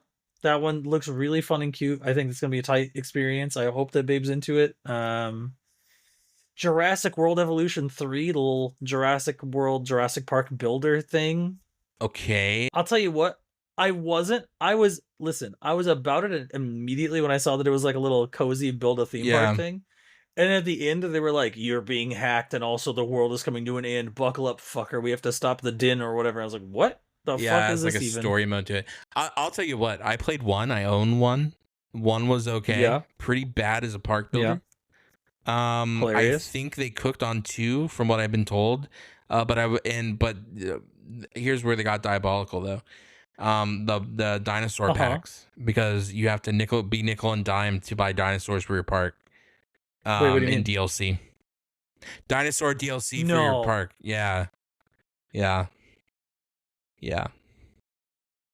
Look up Jurassic World 2. Look at all the DLC. It's on Steam, I'm sure, no? Yeah, the late Cretaceous pack, the deluxe upgrade pack, the early Cretaceous pack, the Dominion Malta expansion, the feathered species pack, the prehistoric marine species pack. Brother, there's so many packs. What is actually in the game? Wow. What have you put in the game for me to put in my park if it's all in fucking packs? Oh, that's so tough, man. So people go like, hey, bro, good game, Lamau. Yeah, but you know what? To buy the Jurassic World Premium Edition with all the packs, $147 with 20% off. More money. Fuck that. Not percented off would be what, like all close to 200 with tax. Go fuck yourself. That's so fucked. Go fuck yourself. Yeah. Jurassic World Evolution 3's deluxe edition is $74.99. And it'll get DLC, and you'll go. I would hope the deluxe edition comes with the DLC. Oh no. This, because this game has been out so long, it has a pack where it comes with all the DLC.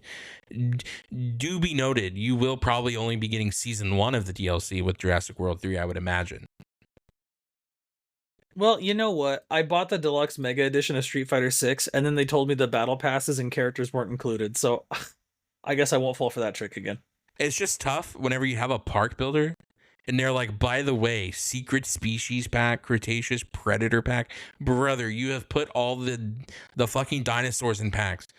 I couldn't imagine playing that game without any of that content and going, man, there's so much selection here.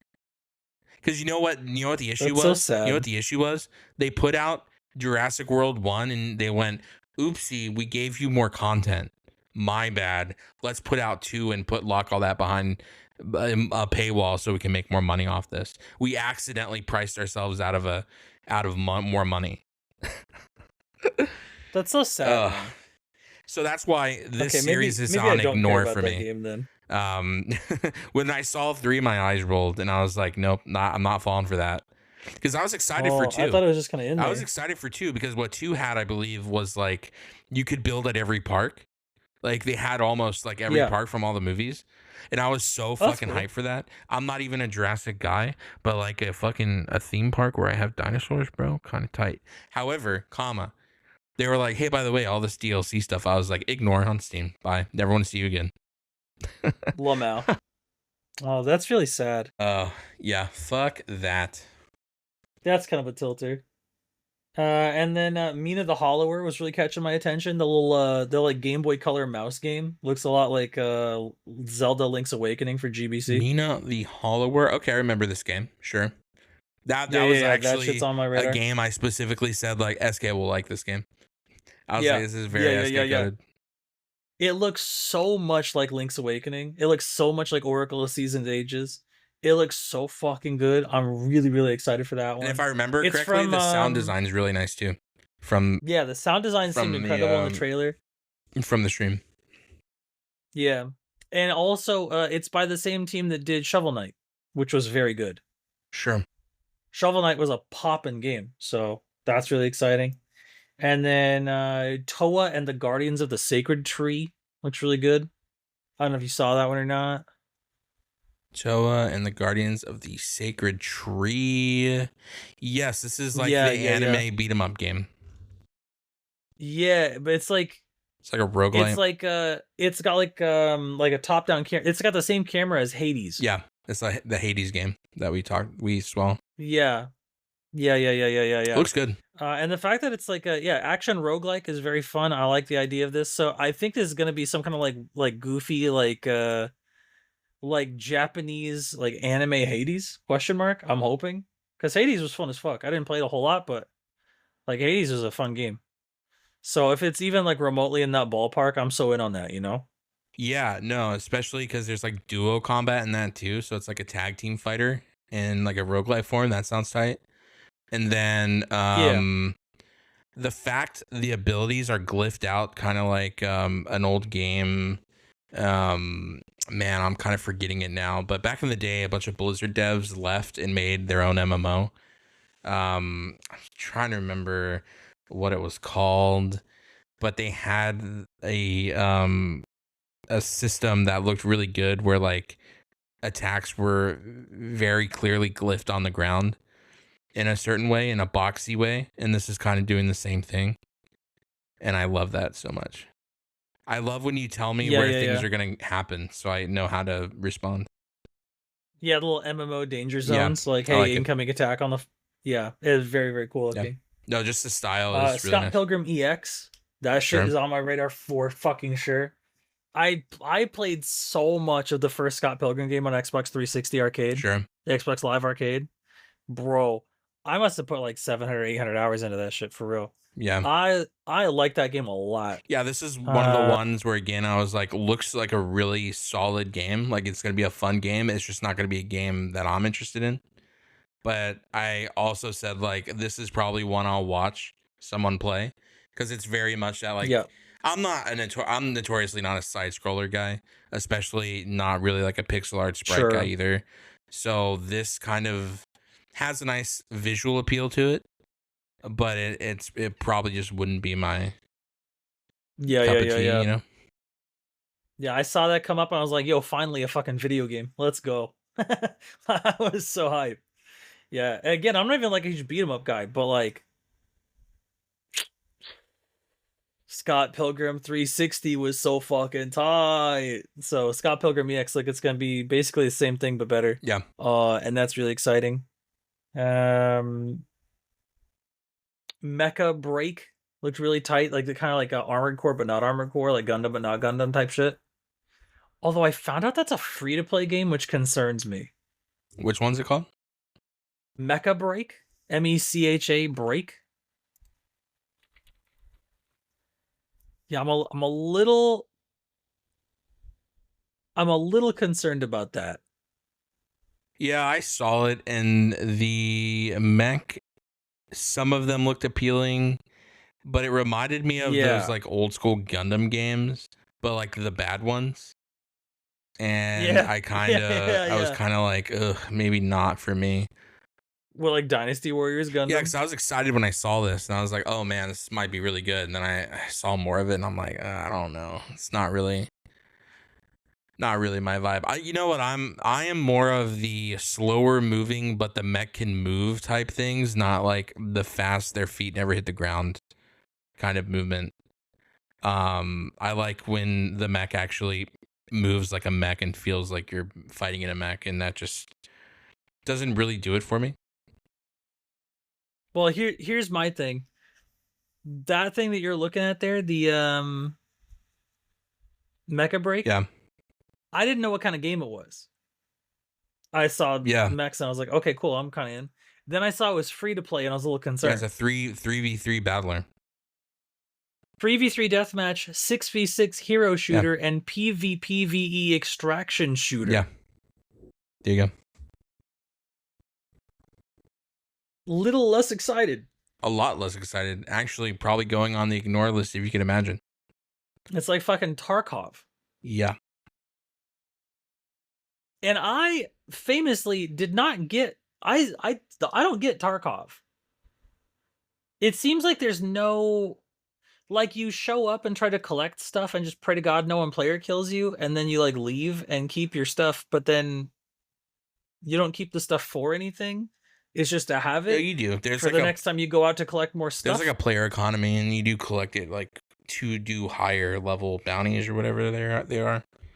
There's some So like, you drop in higher rated zones or whatever to do stuff. I know the bigger thing is the extraction part, because you're fighting against scavs, which, if I'm to remember,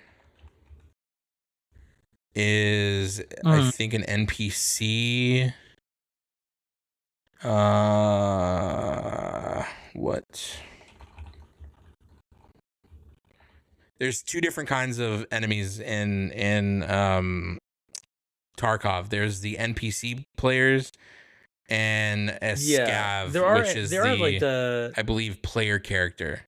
A scav is short for scavenger. So you're playing against NPCs that can shoot you and wound you, but it's also supposed to be a hyper realistic like game where, like, if you get shot in the arm, you're gonna bleed out in the arm, so you have to put a bandage on that arm in that same spot. yes, that kind of thing. Right. And then like the ammo and guns are interchangeable in some way where you mix and match them, and there's supposed to be like real life physics to it. Look, I'm not a shooter guy. I'm not especially not a Tarkov guy, but apparently there's like a whole thing for it. So it has its community, but definitely, yeah, extraction shooters can miss me so heavy.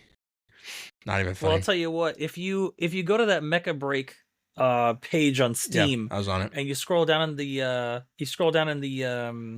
about this game just a little bit to the customizable paint jobs, that's what's got me.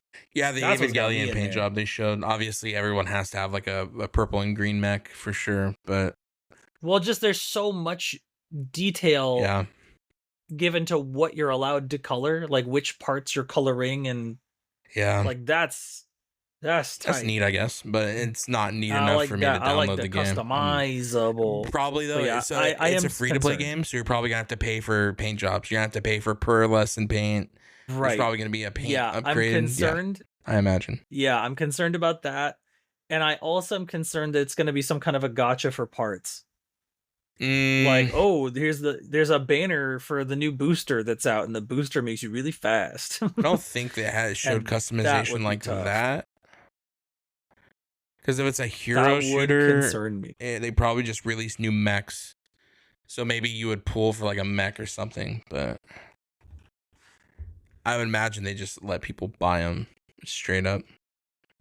I don't think there's any different changing of the thing. Because in the painting, you're just painting. You're not changing like the boosters or making the boosters different, right? Fully customizable paint jobs.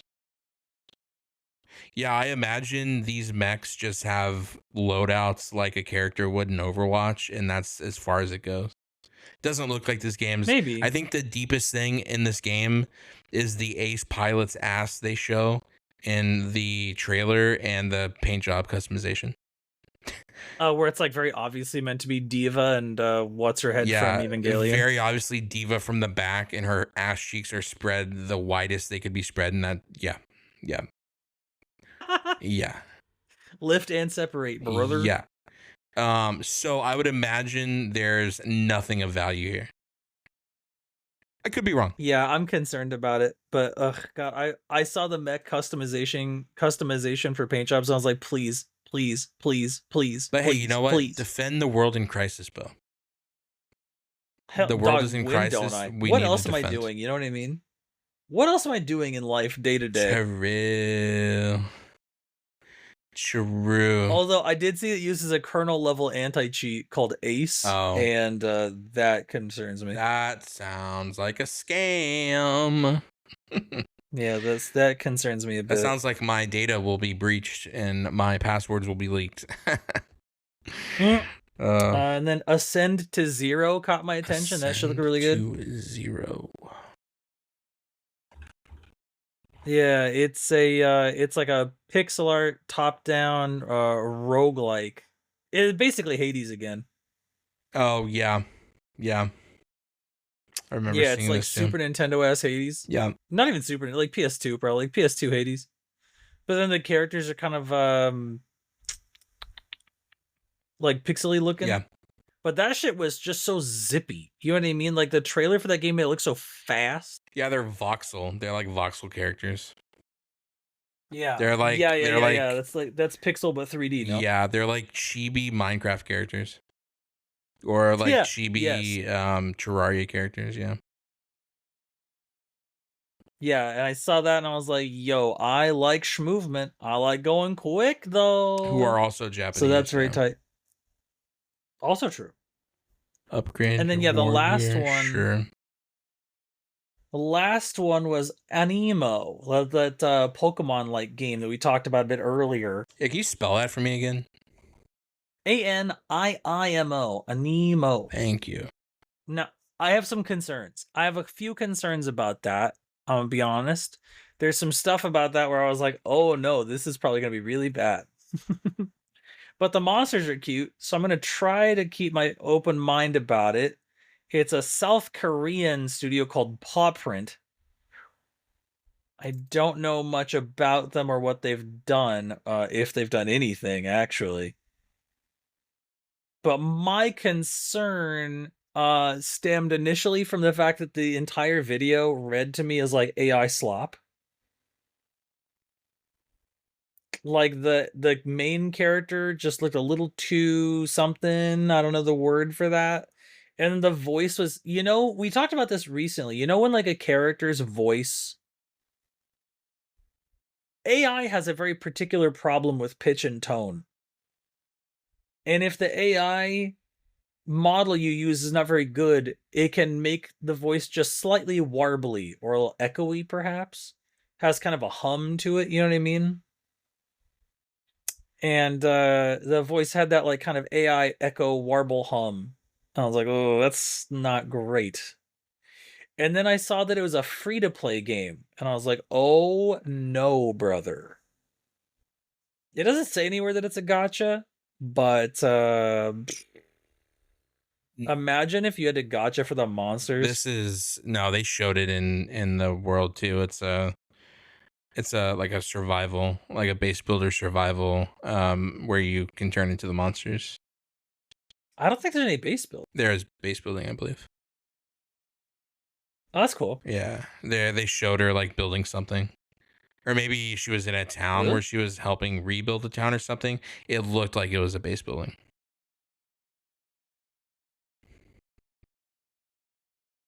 At least what they showed. It would be weird if it wasn't. I don't know what they would do unless she has like just a house she has or something. Google's informing me that there is no mention of it being a base builder, but the AI overview says features base building elements, but then I can't see any actual evidence of that from not the AI overview question mark. I don't know. Maybe. It's certainly not impossible. But yeah, I'll tell you what, man.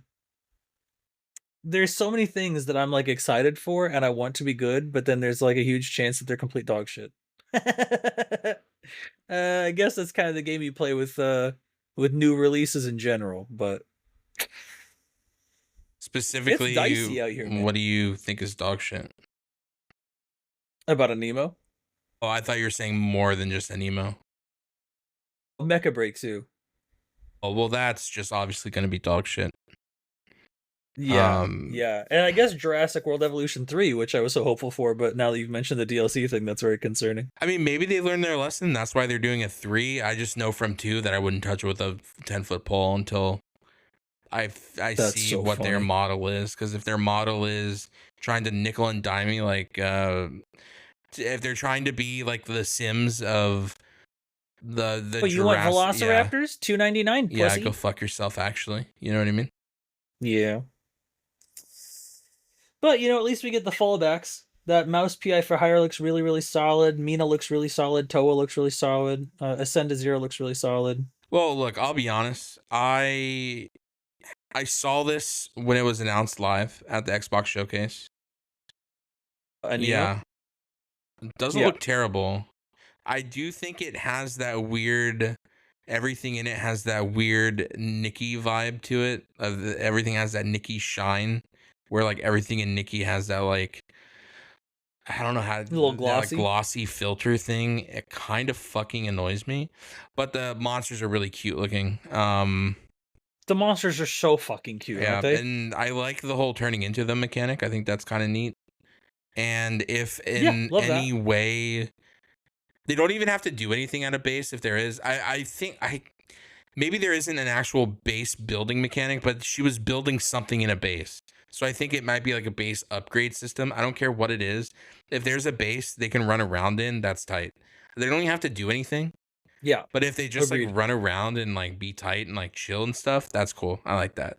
Yeah, that'd be enough for me. But it's an open world. I don't need a base builder. It's an open world monster collecting ARPG. There has to be some type of building in it because she also uses a bunch of different weapons. So I imagine, one of which is a hammer. Yeah, so I imagine there's some type of weapon crafting system. There has to be some type of crafting system involved. Of course, we don't know everything we've seen, but it definitely. I did have a follow-up concern. It's a free-to-play game. If it's not a gacha, I hope it's not a Web3 game.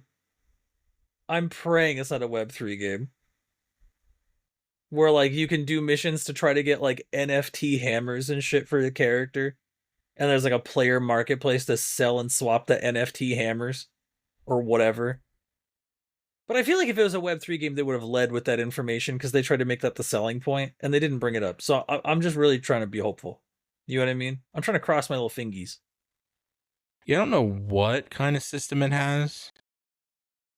You can definitely either be the monster or the monster runs with you side by side.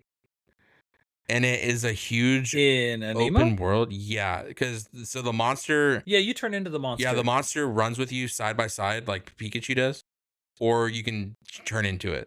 The one that's out, you turn into. Yeah, you indwell them like the monster, like the dinosaurs from Genshin. I don't know.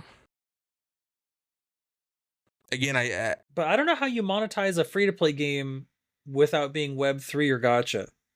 Although I found out recently that Path of Exile is free-to-play, and they're not a gacha, and they're not Web3. No, Path of Exile solely exists based on their store of skins. They don't sell any power. We'll do that. They just sell skins, if I remember. There also seems... so maybe that game will just be like, here's a bunch of cosmetics, dude. You know what this game reads to me as, for real, for real? An emo? Yeah. This game reads to me as a dying world where you have to fill it with life again. Because I don't know if you noticed, there's a lot of instances where you're like changing the world with like the flowers or like breathing life back into it. So I imagine it's some type of like world in danger vibe. Anyway, I just noticed that and I had to say it before I forgot it. No, I fuck with that for sure. Yeah, free to play is always concerning. However, not always. I mean, like Genshin, obviously free to play, but good, right? So, but gotcha. I mean, to your point, gotcha doesn't always mean bad, right? I mean, hate to be that guy. Yeah, yes, I do say that. Doesn't always mean bad, but it is always a little concerning. Yeah, like, do I like Genshin? It looks cool. Would I play it? No, gotcha. But also, good game. Would I play this? Maybe. Is it gotcha? You know, it depends. Like if they came at it from, hey, we're gonna make content based off of selling you skins. You don't need the skins. The skins offer you no power. It just makes you cuter. That's tight. I don't need skins. I'm not a guy that likes playing a bunch of girly girls in games anyway. I'm not that gay, that type of gay. But you know, I'm definitely that kind of straight.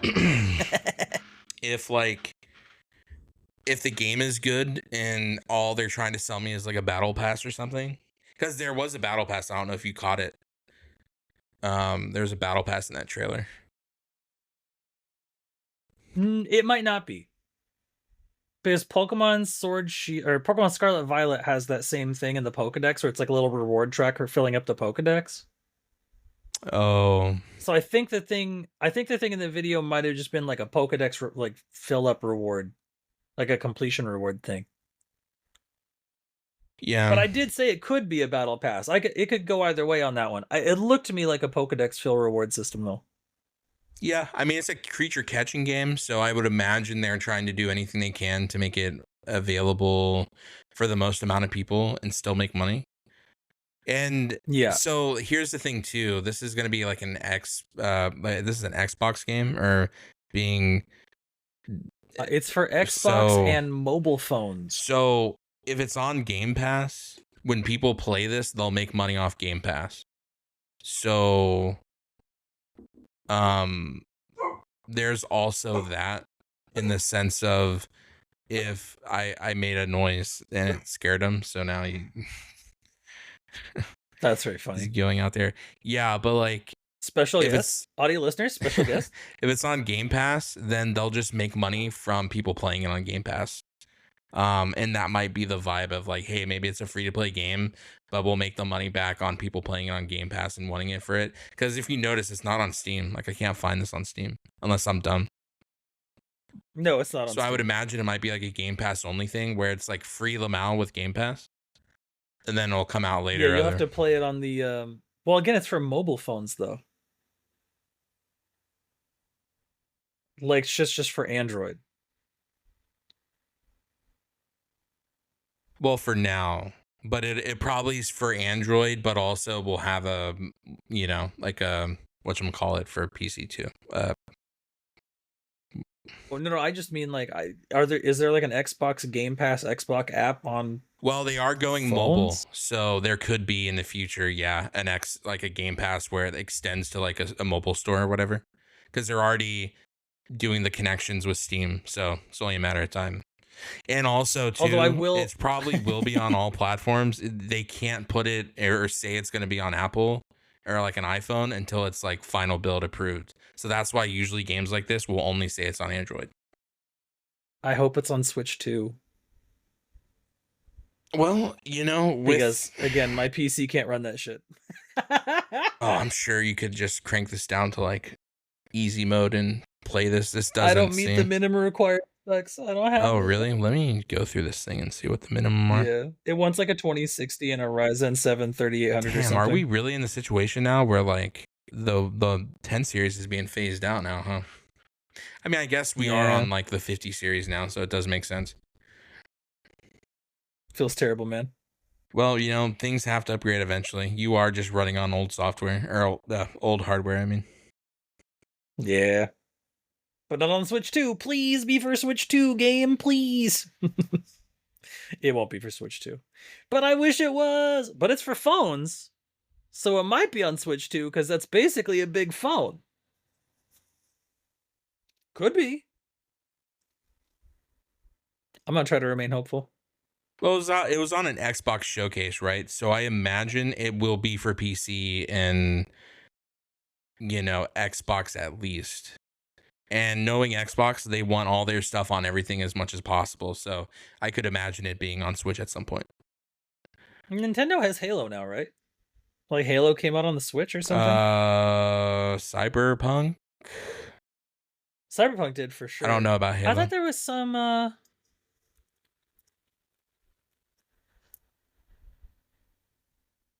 yeah, Halo's rumored to be coming to the Nintendo Switch in 2025 via the Halo Master Chief Collection.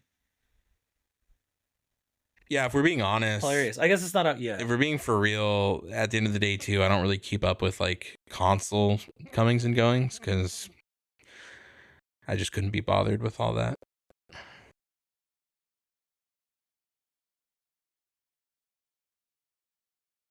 Yeah, I barely keep up with consoles outside of the Switch, so they're all just shit. So most of them. The PlayStation and Xbox are for sure. And the Stadia. The Stadia's not even out anymore. It's dead. Yeah, because it sucked. Yeah, cloud gaming is a cool idea, but in practice, Yeah, I'll tell you what.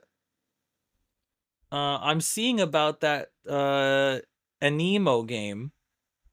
It is being published by King's Glory and developed by Paw Print. Paw Print Studio is South Korean, and they've never done a game before.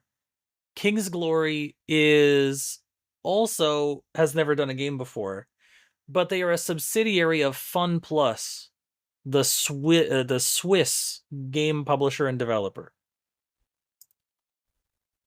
Now, I don't know what Fun Plus has done. I know they did shit like State of Survival though. And King of Avalon. Why does State of Survival sound familiar? Oh, brother. If you Google State of Survival, you'd be like, oh no, this fucking thing. Well, it looks totally different from that, so. State of Survival is one of those like fucking mobile games you get fake ads for. Yeah. Yeah. So the fact that it's even loosely associated with them makes me question the monetization practice that we might fall into here. But I'm gonna try to be hopeful. Like I said, I mean, I'm cautious, but I'm gonna try to be hopeful. And you know what else? You know what else I'm excited for to come out? I've been waiting 5 goddamn years for it. Genshin Impact on the Switch. They announced it in 2020. It's still not here. Although if Genshin comes to Switch 2, that'd be pretty big. I don't think it's gonna happen. But if it did, that'd be pretty good. I mean, I don't know why it wouldn't be able to. I mean, I imagine the Switch 2 has to be more powerful than phones, right? At least this one. True. Yeah, I'll tell you what. It was the Switch version of Genshin Impact, right? The Switch version of Genshin Impact was announced in January of 2020. The game came out in September of 2020. They announced it was coming to the Switch 10 months before Genshin dropped. And Genshin's 5th anniversary is this year. And we don't got no Switch on Genshin. Genshin on Switch, rather. So I don't think it's happening. But now that the Switch 2 is here, maybe?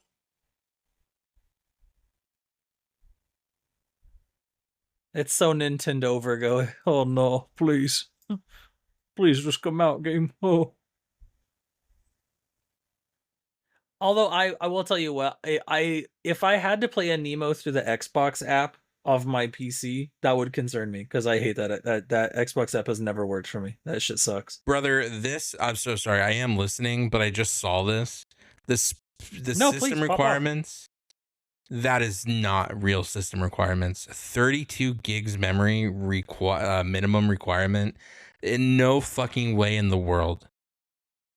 No fucking way. They're lying. This has to be what it says for the technical test. Oh, below are the spec requirements for technical tests. Yeah, okay. This is just what they want people to have for the testing. This isn't the actual. Oh, I see. There's no way in goddamn. You know what I mean? No. Imagine it comes out and it says 64 gigs is the actual minimum. Fucking then 99% of the player base won't be able to play it. That's insane. That is so diabolically crazy. Insane. Insanity, really. I saw that in my fucking life. Could never, will never. Because I'm looking at my computer. I'm like, yeah, I mean, it runs some stuff pretty good, but like, damn, dog, goddamn. 32 gigs of memory. Please, Anemo, please. What are they fucking doing? If it needs crypto farming. Yeah, I was gonna say if it needs 32 gigs of memory, they're fucking crypto farming on your shit. Don't even download this. So insane. That's so funny. God man. damn. Imagine they hit us with the hard fucking. It actually is just a Web3 crypto farmer. I would fucking scream. Well, what you gonna do? Gotta catch otters. For comparison, yes, yo, Star Citizen only needs 16 gigs of RAM. Fuck off. And Star Citizen fucking turns your computer to lava. So don't even, and Nemo doesn't even need to fucking talk to me if they're really going to be using 32 gigs of RAM. Fuck off. That's so funny. Insane. What they're probably doing, what happened was they're like, okay, we need to set a number to where we know people won't like struggle with it, right? So they want to make sure whoever's testing it isn't complaining about system requirements, because whatever they're doing probably has a lot to do with like conjiggering the world and doing other stuff, and it probably will, you know, you need a better PC to like be able to run it if they do come to PC. So that's probably what is happening, I imagine. But in no way in the world, if they release that with 32 gig needed for that, is just so crazy to me. It'll be funny to see for sure. I saw that and I was like, no way. No way in hell.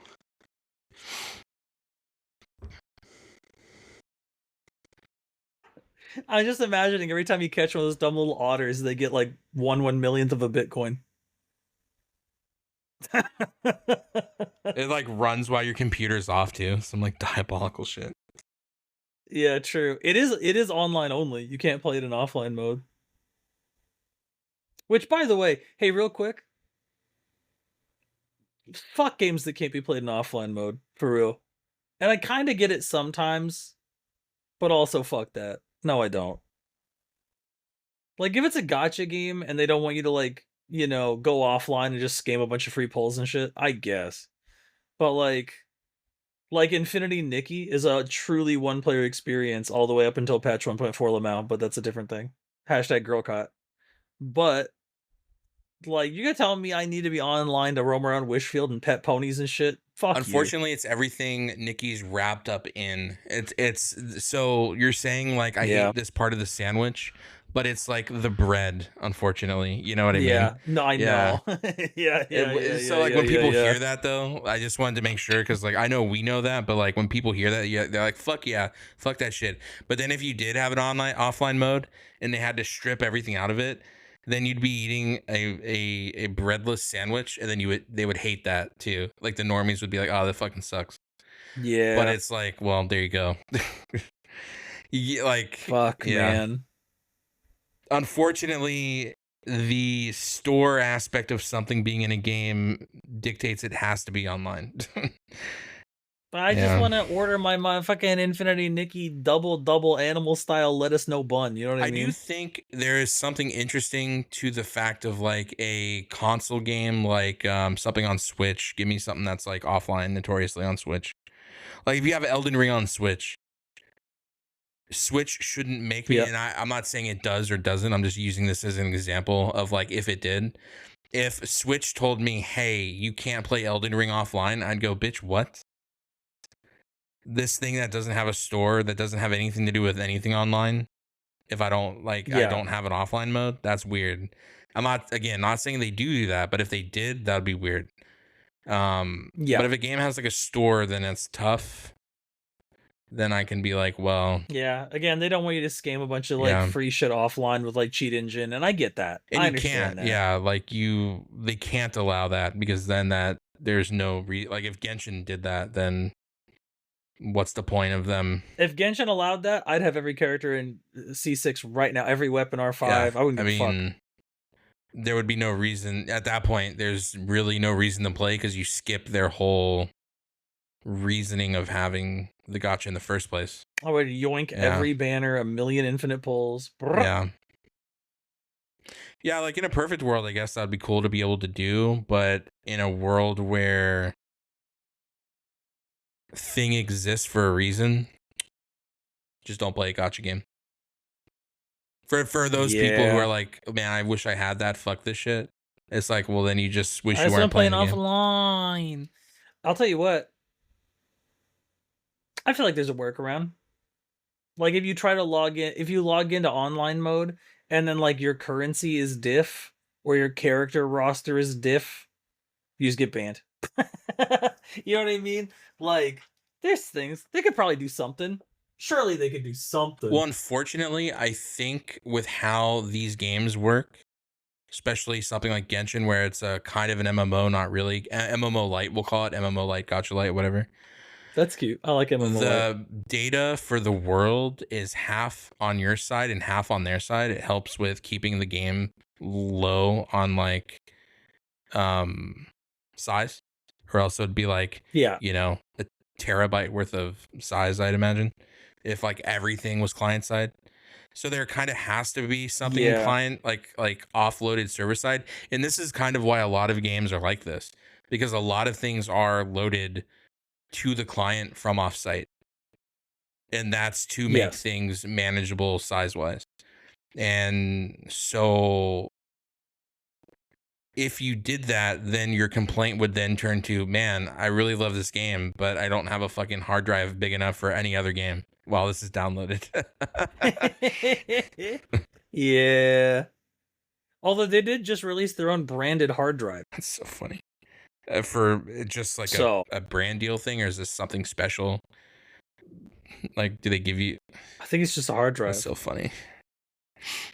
Like, I think it just has like Shao on it or something. It's like got a character on it. Well, notoriously, PC products do. Like, there was a Dragon Ball thing. I think Asus did something. Evangelion themed.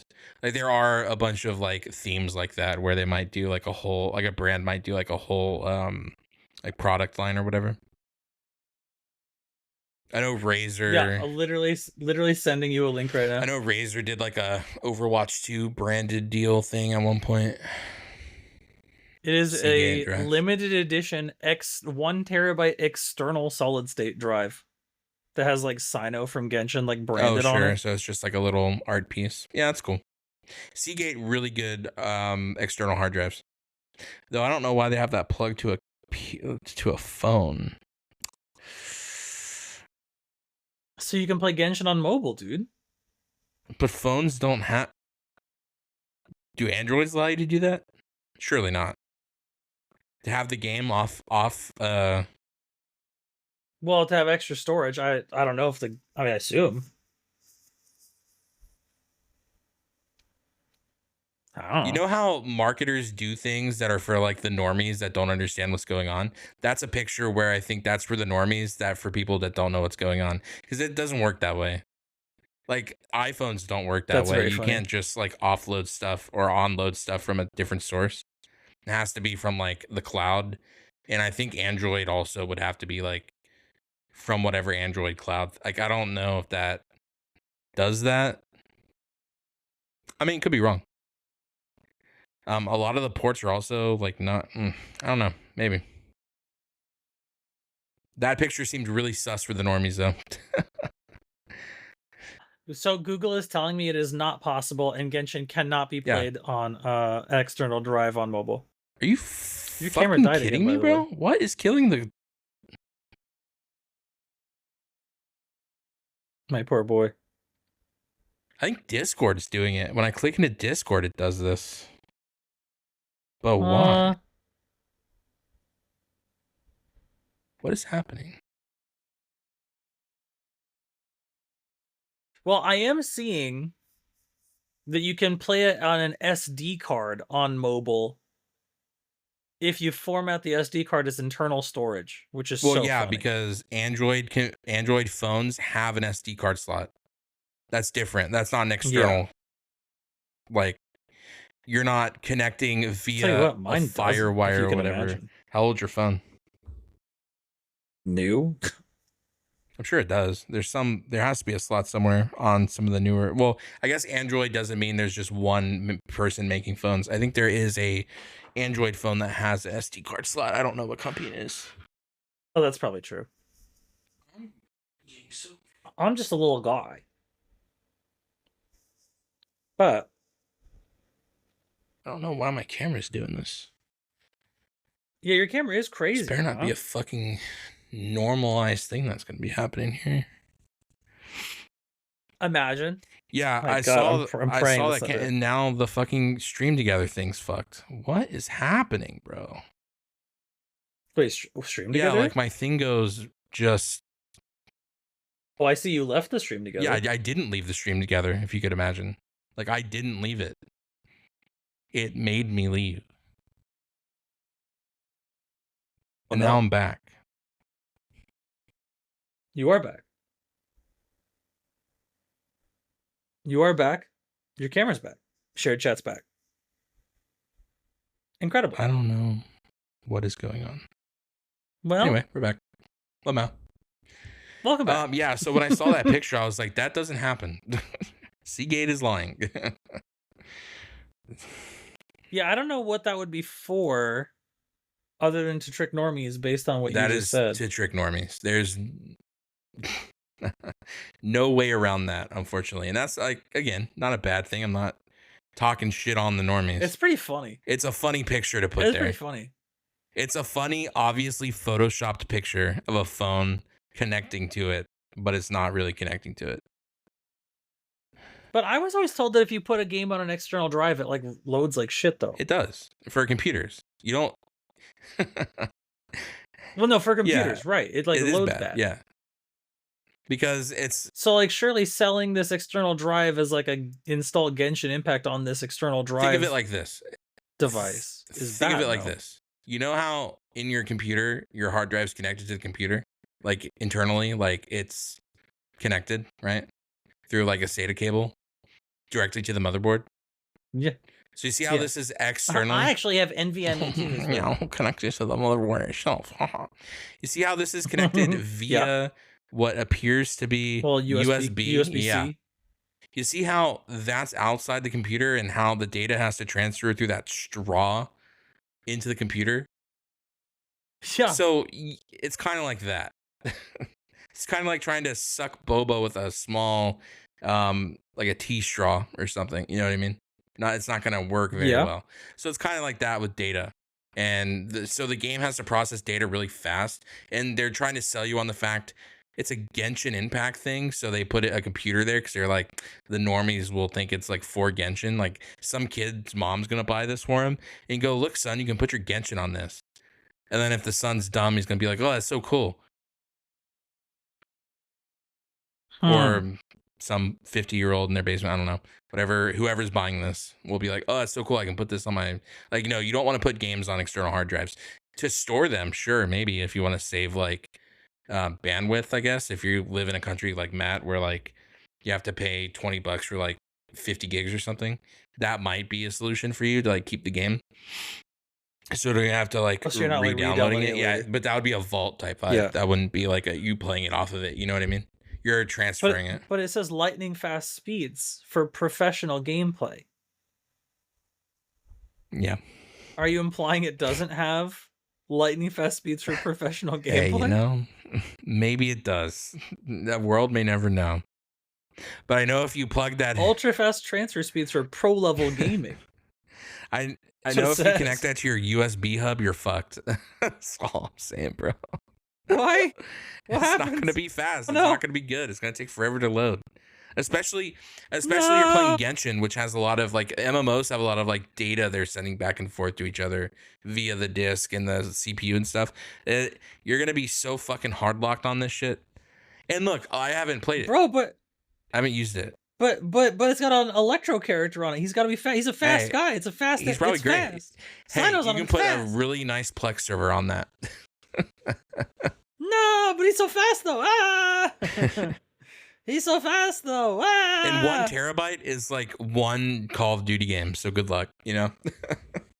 That's very funny. I did notice that it was odd that in the details where it says like the features of the item, the first thing on the list is limited edition. I was like, oh. LED lighting with Windows dynamic lighting is a selling feature now. I love that. Yeah, it's got LEDs. The LEDs made that $140. Hold on. What is a normal Seagate external SSD? Seagate 1 TB external SSD. What price? I am looking at Seagate's official Seagate website for Seagate. 2 terabytes for $60. Yeah, I was gonna say. Don't get scammed. Except the ultra compact SSD, that's $95 for a terabyte. The ultra compact. Yeah, but that's the Genshin one's definitely not ultra compact. Let me tell you, that's a brick. You can tell by that photo. But the PS5 game drive SSD, that's 130. It includes a 3-year warranty. I'll give them that. Yeah, that's kind of tight. Of course, that's right around the time it'll start degrading. So that's Lamau, but whatever. We don't have to worry about that. Genshin Impact, a limited edition. So other than quick install guide, what are you installing, bro? What? What do you need to install? Huh? Oh, they want you to install their proprietary software. Probably. No. It's using LED lighting from Windows Dynamic Lighting. It's the new Windows 11 thing. Yeah. They don't need a program anymore. It just uses whatever shitty Windows Dynamic Lighting thing is. It's a special edition. So if you're a Genshin head, like I would, you would buy it for that, right? But consider this. Surely you can just put Genshin on there. Yeah, if you want to store it for another time, sure. Yeah, you're not. Yeah, it's the official Genshin shelf. Yeah, you're not buying an external SSD to play games off of it. Maybe like a smaller game, like a Hades or like a Moonlighter or something very low density, like low impact. Well, you might deal with micro stutters. Yeah, just don't fucking put your stuff on external drives. How much is this? God damn, what the fuck? What's up? The Seagate Starfield 5 terabyte drive is $302. Kill me. Wow. Recently, I was talking about how I updated my Plex server because I keep all of my data on SSDs, like solid state drives, that are plugged into the computer. So I can, if I ever need to change the server, I can just not lose data and still have all the content on the drives. I got a 5 terabyte drive during Christmas for a low price of $100. That's pretty good. It was a Seagate also too, but it's not one of these ultra compact ones either. So, sure. Excuse me, sorry. Pretty cool, I guess. No, you're doing so good for the homies that enjoy that stuff. Yeah, game tie-in merch is so funny. Mm-hmm. Well, I wouldn't have an issue because it's almost never like quality stuff. I wouldn't have an issue with that is used in the way. Because like if you go look at this, if you go to Seagate's thing here, I don't have an issue with this other than the price of it. But look what they don't have in the product picture section. They're not trying to lie to you saying you can play Starfield off of it. It's not connected to a phone or a computer. And I think it's diabolical to try to sell a thing. And this is probably like a kid who likes Genshin or a younger guy that likes Genshin is probably going to put this on their like wish list for Christmas because they see, oh, cool, I can like offload this and I can like do more with like my PC or my laptop. And you're just selling people a degraded experience normally. Unless Genshin comes out with a patch where it's like, hey guys, we have our branded Seagate thing out now and we've patched the game to run better with it or something. Okay, maybe, but like you're never gonna get the best Genshin Impact, dude. The first game built specifically to run on an external SSD on purpose. Let's go. Yeah, it's just external SSD. That's just frustrating. Because even like PlayStation 5 says like, hey, if you're going to run the external hard drive, no, it's going to be a degraded experience unless you use something that's rated to be, because I don't know if you know how like the PlayStation 5 works. It has a special SSD or a special drive in it that allows it to do that like zero load time thing they do. So like it's built to have, I don't know what it's called. It's like special memory technology. That's kind of tight. I kind of fuck with that. What's it called? Yeah, the technology enabling near instantaneous times and potential no load screens on PS5 is primarily it's custom designed solid state drive. So it has a custom memory feature in the drive, whatever combination of like the operating system and the drive working together to allow instantaneous loading. And that was like a big selling point for the 5. It's pretty good. Yeah, and it is really good. That's a pretty tight selling point, actually. What console do you think has the strongest library? Just ever. All consoles. All time. Like the most bangers per capita. I think it would always be the, well, don't say PC. Well, I mean, notoriously PC has had the most as far as like games you can play, but you're saying specifically consoles, so yeah, consoles, maybe like PlayStation 2 had like a lot of really good games. Did have a lot. PS2 did have and a it didn't do what the 360 did, which is fucking shit itself and red ring almost every 5 seconds.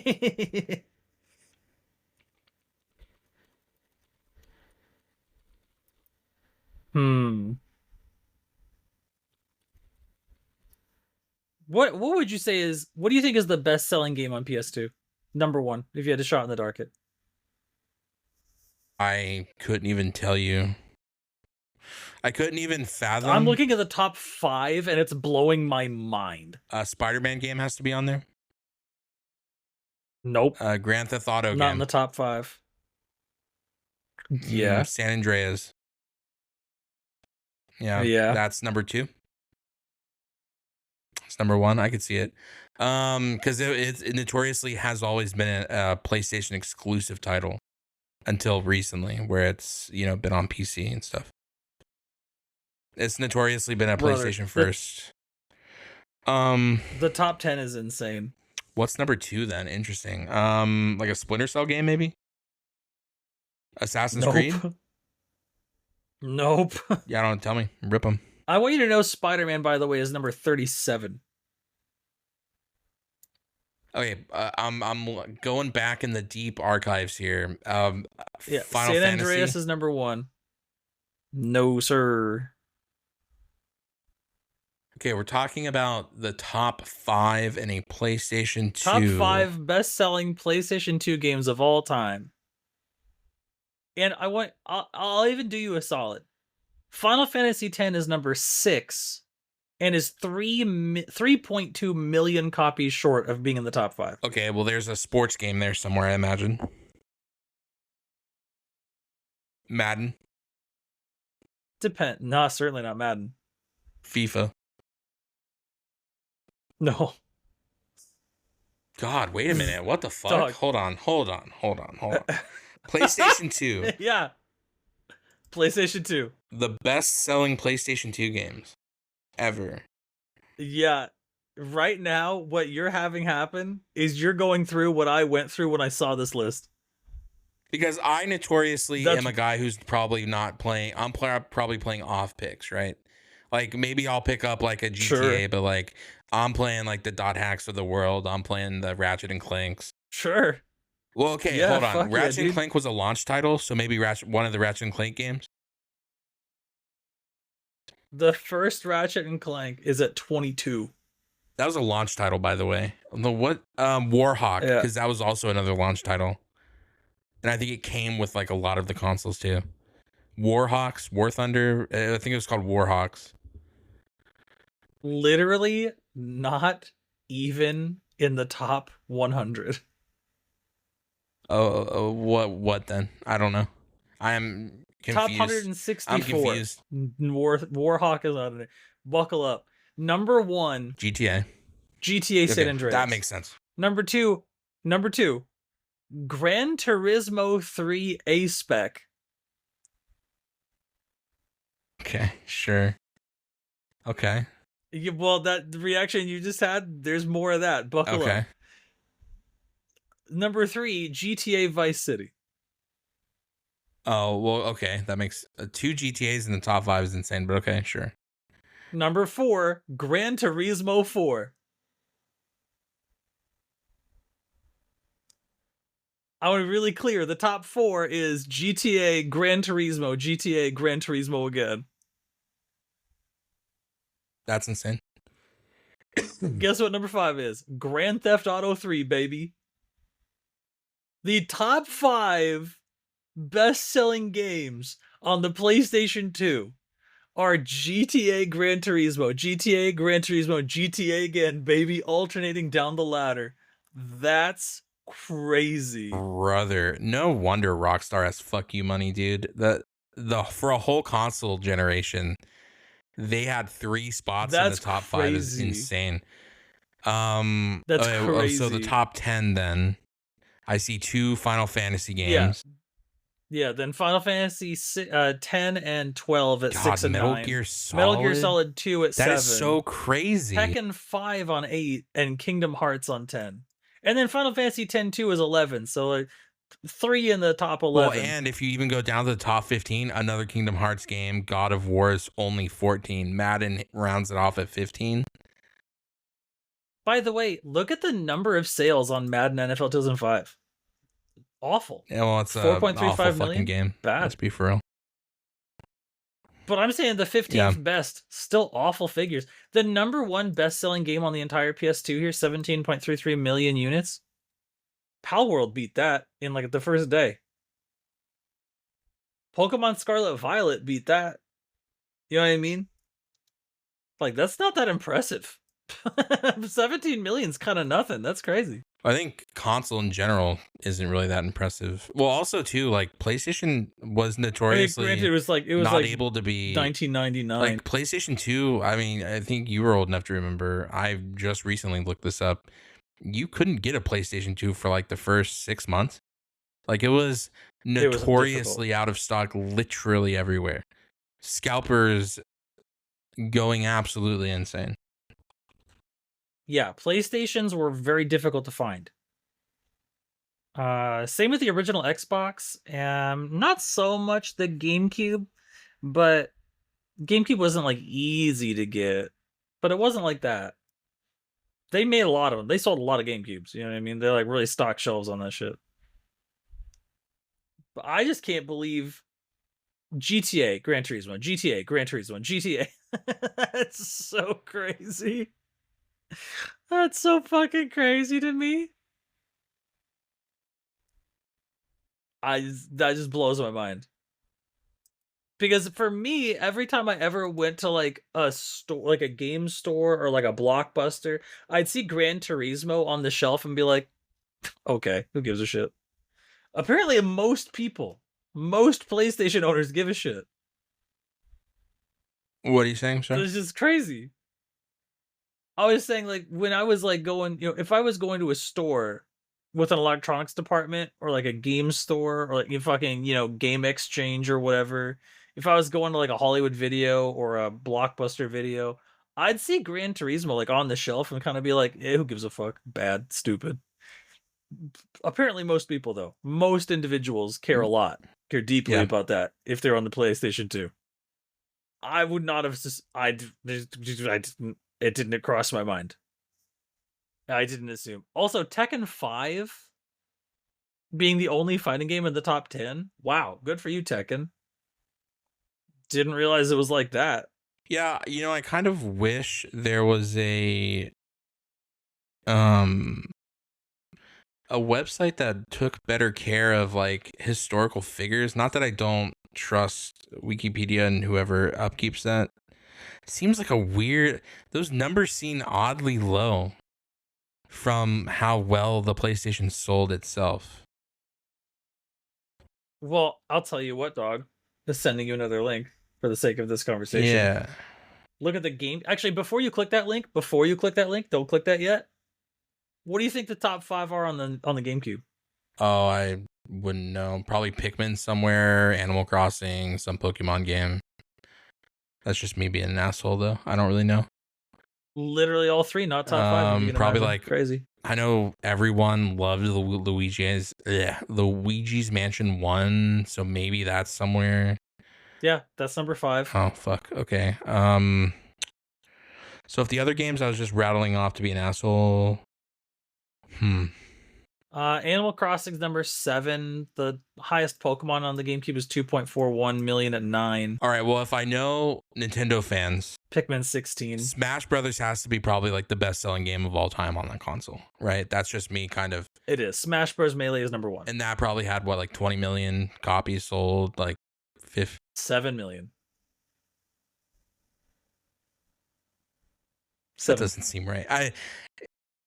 Maybe this seems a little low, but sure, I'll go with it. I mean, it's all the data we really have. Right? That seems insanely low, doesn't it? Doesn't seem right. No. Yeah. Yeah. Well, okay. So low. I could understand it from the standpoint of the PlayStation 2 and Xbox struggled a lot for different reasons. So I could see that being like a really underdog generation of people like not buying stuff, but like it makes me feel weird because I know PlayStation did really well that generation because not only did they tote it as like a really strong competitor to the Xbox, but it also was like a media center. It had DVD player in it. So and it's the best-selling console of all time, literally ever. So those numbers have to be kind of weird, huh? Well, okay, so hear me out, though. Maybe because also I think PlayStation had such a large amount of games that maybe the game sales are lower just because there's so many more things to play. Maybe. Yeah. Also, Grand Theft Auto wasn't really this, like, obviously it was a household name, but it wasn't this, like, drenched in drama, you know what I mean? Like this, like, oh man, what's got, you know, people are like making millions of dollars off of like YouTube videos, like kind of like, hey, we got a leak. There's the hot coffee mod, if you recall. I mean, and you could see titties or whatever in it, but 17 million sales seems really low. But I guess it's an M-rated game, 17 so million. like maybe it isn't really low for an M-rated game. I mean, it's more than double the number 1 best-selling game on the fucking GameCube, so. Did you see the Xbox 360 numbers? Those are insane numbers. I didn't look insane. yet. I was about It doesn't make it makes you wonder, like, okay, that doesn't make sense. Look at the first best-selling game. I think it only. But I'm not looking. I didn't look yet. Okay. I didn't click it yet. So I'll come at you with the Xbox stuff. What do you think the best-selling? It's got to be Halo 2, right? Gotta be. It's not Halo 2. Halo 2 is not even in. Well, I don't think in the 360. Hey, I don't think Halo launched on Xbox One. There was Halo 3, the first Halo 3 was.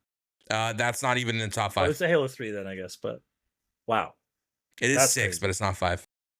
You can imagine. And Reach probably sold less than 3. Halo Reach, so that's not in the top 5, I'd imagine, right? Reach is. Yeah, that sold way less than 2. I'm trying to find it. Shift Reach. How do you spell Reach? REACH. Oh, it's like literally 12th. Okay. Yeah, notoriously, I don't think people liked it that much. Not as much as 3, yeah, no. And then 4 is a little less than 3. Yeah. And I'm sure ODST basically didn't even sell. I don't think it was on 360 unless it's like a re-release and it's not on this list. ODST? It was a 360 game. It was made for the 360. It just was really shit. It was just really bad. 27th. But that's Halo 3 ODST though. Yeah, okay. That's the one. Yeah, that's 27. It was like a sequel to Halo 3. This is so funny. I think this title, number 1 title, is only number 1 because it came with the console. The Thing came with the console. Do you want is it the Kinect? The Kinect Adventures, 24 million copies sold. I think only because 24 million consoles were sold. Has to be, right? Because wasn't that that the free game that came with it, if I'm remembering? Okay. Yeah. So I'll remove that from the list. What do you think the real number 1 game is? So if we're going through the list, you are correct. Halo 3 is number 5 on the list. If we're like removing like Connect. Fucking Halo Connect, Halo. The Xbox Connect Adventure is so funny. Hilarious. Hilarious. Man, what the fuck else is even on the Xbox? I don't think Left 4 Dead would be in there. Because it was on Steam kind of at the same time. Probably Left 4 Dead 1 or 2 is in the top 30? I don't think it'd be in the top 5. Not in the top 5, no. The number 1 selling game, 22 million copies. Grand Theft Auto 5. Yes, let it rip. Oh, Minecraft at 22 million, number 2 on the list. Xbox 360 edition. Notoriously a different edition than the PlayStation edition. Specifically made for a 360. The third game is Call of Duty Modern Warfare 3. And then number 4. It's gotta be Black Ops or Black Ops 2, Call right? of Duty. 14 million, 1472 and 1455 respectfully each. That's crazy. Insane. Wow. Okay, let me scroll down here. Yeah, Black Ops 2 is 7th, sure. Skyrim in 8. Call of Duty Modern Warfare 2. Well, Call of Duty is kind of their guy, huh? Oh, yeah, the bread and butter. Like, Xbox really was for the shooters, eh? Yeah, I think so. You know what is noticeably interesting here? If you go to the top 75 on PlayStation, they're all making around like 2 million copies. 2 million, 2.1, 2.5. The Xbox is barely racking in 1 million on their top 75. Like it drops off respectfully. Yeah, top 38 is where you break 2 million on so Xbox, and then top 11 on GameCube is where you break 2 million. Tough. Yeah, top 29. That is rough. No, wait. Top 35, 38. 38 is where you start hitting 2 million. It goes down to 2 million at 38, and then it just drops like a rock. It's funny. So, like, they had a lot of games, but also only the top, like, 10 really did well. Everything else, I would imagine those are flops. Well, I don't know. Maybe the teams were still small at the time where they made their money back. I know that Metroid Prime was considered very successful, and it sold 2.84 million. Just under 3 million. How big of a team worked on that? And it was considered like a real banger. Huh? I just wonder, like, the GameCube game, like, devs, their sizes probably weren't that big, I'd imagine. Oh, I think Metroid Prime's dev team was like 480 people or something like that. God damn. That's a success for them? I'm pretty sure. I mean, they made 2 more. What's that website that lets you see that? How many people worked on Metroid Prime? What's that fucking website that shows you? I guess marketing was a lot cheaper back then too, maybe. I'm not too sure. I don't know the website off the top of my head. Very cool. Very interesting, though.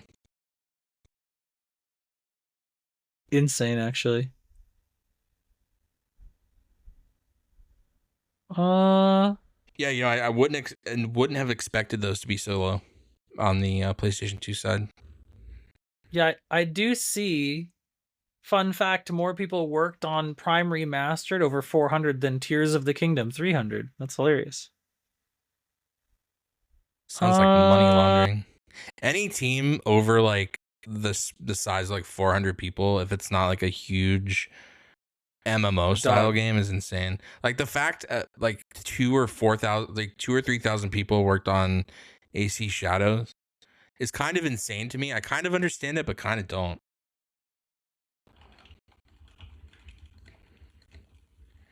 Wait, what do It's you just mean? like the amount of people is just reports suggest that over 3,000 people worked on Assassin's Creed Shadows. 3,000 fucking people. Yeah, it's a lot.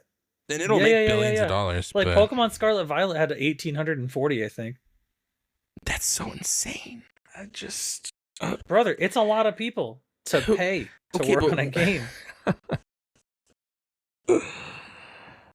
It's not like 100 dudes. Yeah, but like you think of like a Pokemon game, surely 100 dudes could make a Pokemon game, right? The way they make them now, like the way it looks now, surely it's not that crazy, right? That's very funny. Like there's not a lot going on.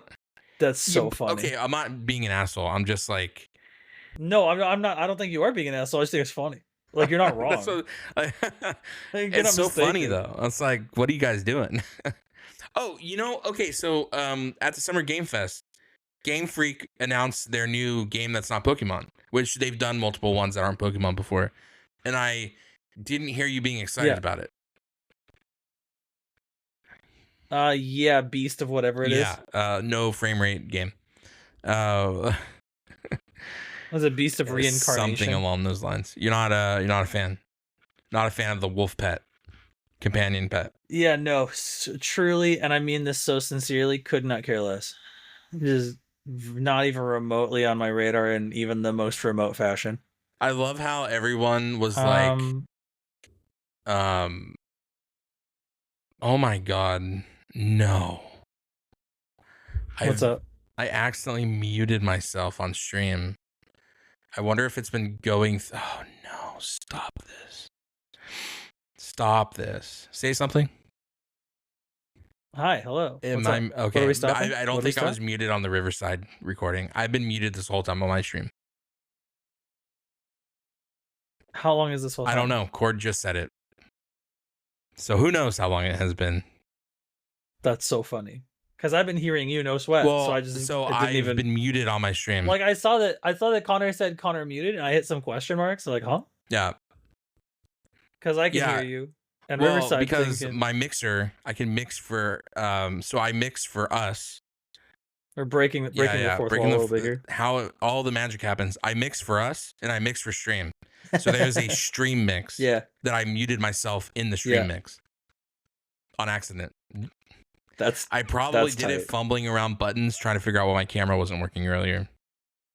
So funny. I'll know because I record all of these into like externally on the computer, not to like VOD, but like I have a HD version of everything for vault purposes and later on posting purposes if we ever decide to do something like that. And that's so funny. Fuck me, I guess. Thank you. A DM could have worked too. Any like emergency, hey, you can't be heard would be amazing if I got a DM for it. Do you have a thing for that? Like a redeem for like a hey listen, hey look at chat. Emergency no, because warning people would fucking Matt would just do it to do it. No. Yeah, I will not do that. Yeah, true. You can DM me. People of importance can DM me though, and I'll look at it. I have certain people not muted during stream, so I can get their DMs on my phone if there's an emergency, like me being fucking muted in the podcast. That's anyway. Sorry, breaking the fourth wall, guys. We're live. Lamau. No, you're doing great. But no, you Beast of Reincarnation. I'm gonna say it. There's nothing to delineate that from me from fucking Stellar Jade or Elden Ring or fucking Black Myth Wukong. It's just wow, ultra 4K bitch with a sword. Sure. I don't even think it looks ultra 4K, brother. If I'm being so for real. Look at the screenshot. Well, it's sure not cell shaded. It sure is in 4K. I mean, look at this shit. I mean, it might be in 4K, but there's something weird going on here. This is a screenshot from the thing. This looks bad. How bad the background looks. Like this is a test build. It has to be. And if this is in game, like how it looks in game, and that's like a finalized thing, there's a. Oh, that's funny. I thought they looked really good. The background. Well, high fidelity. Anyway. I don't like it, but it looks high fidelity anyway. Like how far background are we talking? Like the farthest like mountain? the Pokemon Center that looks like it's about to fall out, like the Pokemon Center like tower thing. It's just rusty metal. This. It's got a lot of patina on it. What do you mean? Let me look real quick. It's just rusty metal. Does it not look blurry to you? Does it not look like there's like a blur filter on everything? Like everything looks a little blurry, smudgy. Like they're upscaling the shit out of this. There's like mist or whatever. There's like fog. Well, I'm seeing like it's looking smudgy, like upscaling artifacty smudgy, like they didn't do their upscaler correctly or something. It's looking very smudgy, not in the background, but like the foreground too. Well, that could be compression. Maybe the compression just fucked them because I know they also had issues. So this wasn't a live gameplay demo. This was a recorded thing. And so I found it interesting that for the recording in the beginning, they just left a frame drop in there. And it wasn't like the frame went from like 60 to 55 or something. It was like 60 to below 30 frame drop in the beginning of the trailer. And it wasn't like a stream thing because I looked back and looked at the footage on like the thing they released, like not the live stream, but like the actual trailer. It feels really weird and like they rushed this because they like felt like they had to put something out, but they're like the Pokemon company, so they don't have to. I would have liked to see this. Well, no, Game Freak's different. I thought Game Freak was the one that developed the games. No. Well, no, the Pokemon Company International is like a different. No, entity. I mean like, okay. Semantically, I know what you're saying, but I'm saying from the Pokemon, like they're the company. They're like the Pokemon company that puts like makes the games. I see. I'm not saying I know there's like the Pokemon company. No, I thought you were saying they were the Pokemon company. Like the name, Pokemon company, which they're exists. The ones that make the games. Yeah, no, got it. So I see. Yeah, I don't know. Like it feels so. When I saw this at first, I was like, "Oh wow, the stream's lacking." So then, like after stream, I went back and watched, and I was like, "Oh god, it's like really bad." So then, here's my thought. Right? Here's my thought. They've either were on like a time crunch to just get this out and show people what it is, because no one's heard of this game until now. Or, whatever intern was tasked to like do this for free did a really fucking terrible job. Yeah. Recording this, because it could be artifacting. It could be like from the recording of the footage to put it in the trailer, and they just did a really bad job. Or they could be trying to counteract the poor recording quality, and then like whatever they're trying to do in the editing is like making it look weird to me, but something feels really off. But I want to like the game though, because like the wolf looks really cool, and then like it's like this like futuristic Japanese vibe. I don't know if I'm getting that correct, if I'm hitting the nail on the head there. This like ruined Japan thing. Kind of tight. Yeah, it's like post-apocalyptic-y kind of. There's like robots. Yeah, like I could really shit. like this, but like I need to figure out what's wrong with this, because you know when you see something and it just hits your eyes a little different, and you're like, oh, that doesn't look good. Something's doing that for me, and I need to figure out if it's just like maybe they just released a really bad IGN video, you know? The year in the game is 4026. So we all just like bombed each other out of existence. Very future. Yeah, very, very looks cool though. Yeah, I saw it and I was just like, there is something primal in my brain where if I see a game that's trying to look very realistic, I don't give a shit. My brain just whoop, forget it, turn off. I just can't make myself care. Every single time a game like this rolls around. Interesting. Because it's like high fidelity super graphics, big boss fight, roll around and dodge, stab it in the head. Like, oh, okay, cool. So it's Dark Souls and Elden Ring and Demon Souls and every fucking game like this. It's just another one of I've played this game already. I don't need to buy this. I played it. So like yeah, it's pretty tough looking, for sure. If there was like, I wish there was like a master list of every game that fits the criteria that this game obviously is. Like Black Myth Wukong is another one. They're just all this. This is all this though. And like I'm sure like on a mechanical level there's going to be something to separate it from those, like some special ability that's like the core identity of the game. like how Sekiro, like shadows live forever or whatever that game's called. Like Sekiro is mostly like parrying as opposed to like rolling. It's like a parry heavy game. So it's like parry Dark Souls. And okay, I get that that's like a different flavor, but it's all Trix yogurt. You know what I mean? Like one's strawberry banana and one's blueberry whatever, but it's all Danimals. It's all just yogurt, bro. Yeah, I'm not really a like they kind of miss me with the whole Dark Souls theme for stuff usually.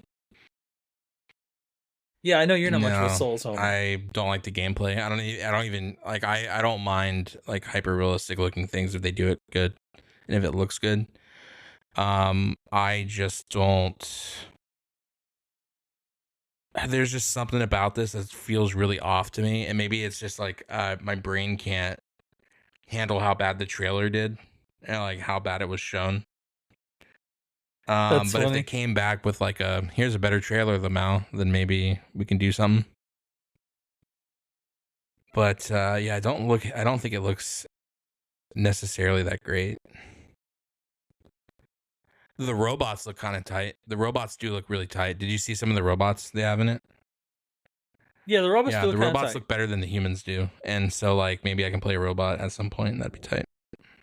Yeah, there's like a big pink like samurai robot thing, and there's like that gangly looking C3PO with no armor looking ass. Maybe it was like the compression, but man, they got fucked by compression if that's the case. Like I know YouTube videos normally have like annoying like compression, and that's just but like this was different.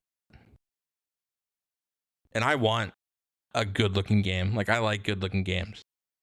I like this style. This style would be like, oh, cool style. I'll play this game if it's like good.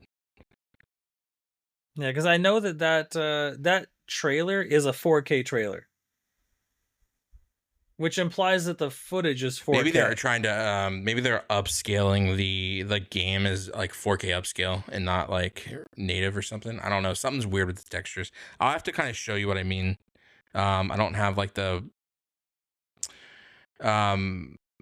there's a good YouTube video that explains what I'm trying to explain in a poor way. I don't know the technical side of the video side of stuff, but I can shoot you a video to kind of explain what I'm saying.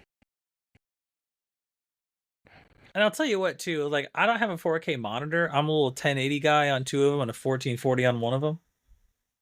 So like I'm sure the 4K footage is like some element of its grandiousness is lost on me in the first place because I just don't have the hardware to view that at the native resolution that it's like being maybe you're just not seeing what I'm seeing, but yeah, it looks very tough for a technical demo or for a trailer and not a technical demo. That's what I'm saying.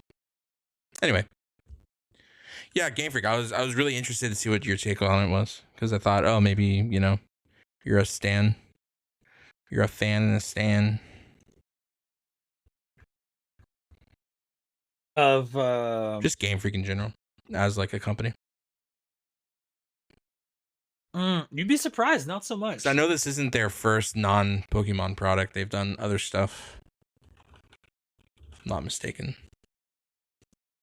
Yeah, no, Game Freak's made quite a few other games. I don't think I've ever liked any of them. If you can imagine. But a lot of their games are like weird. Yeah.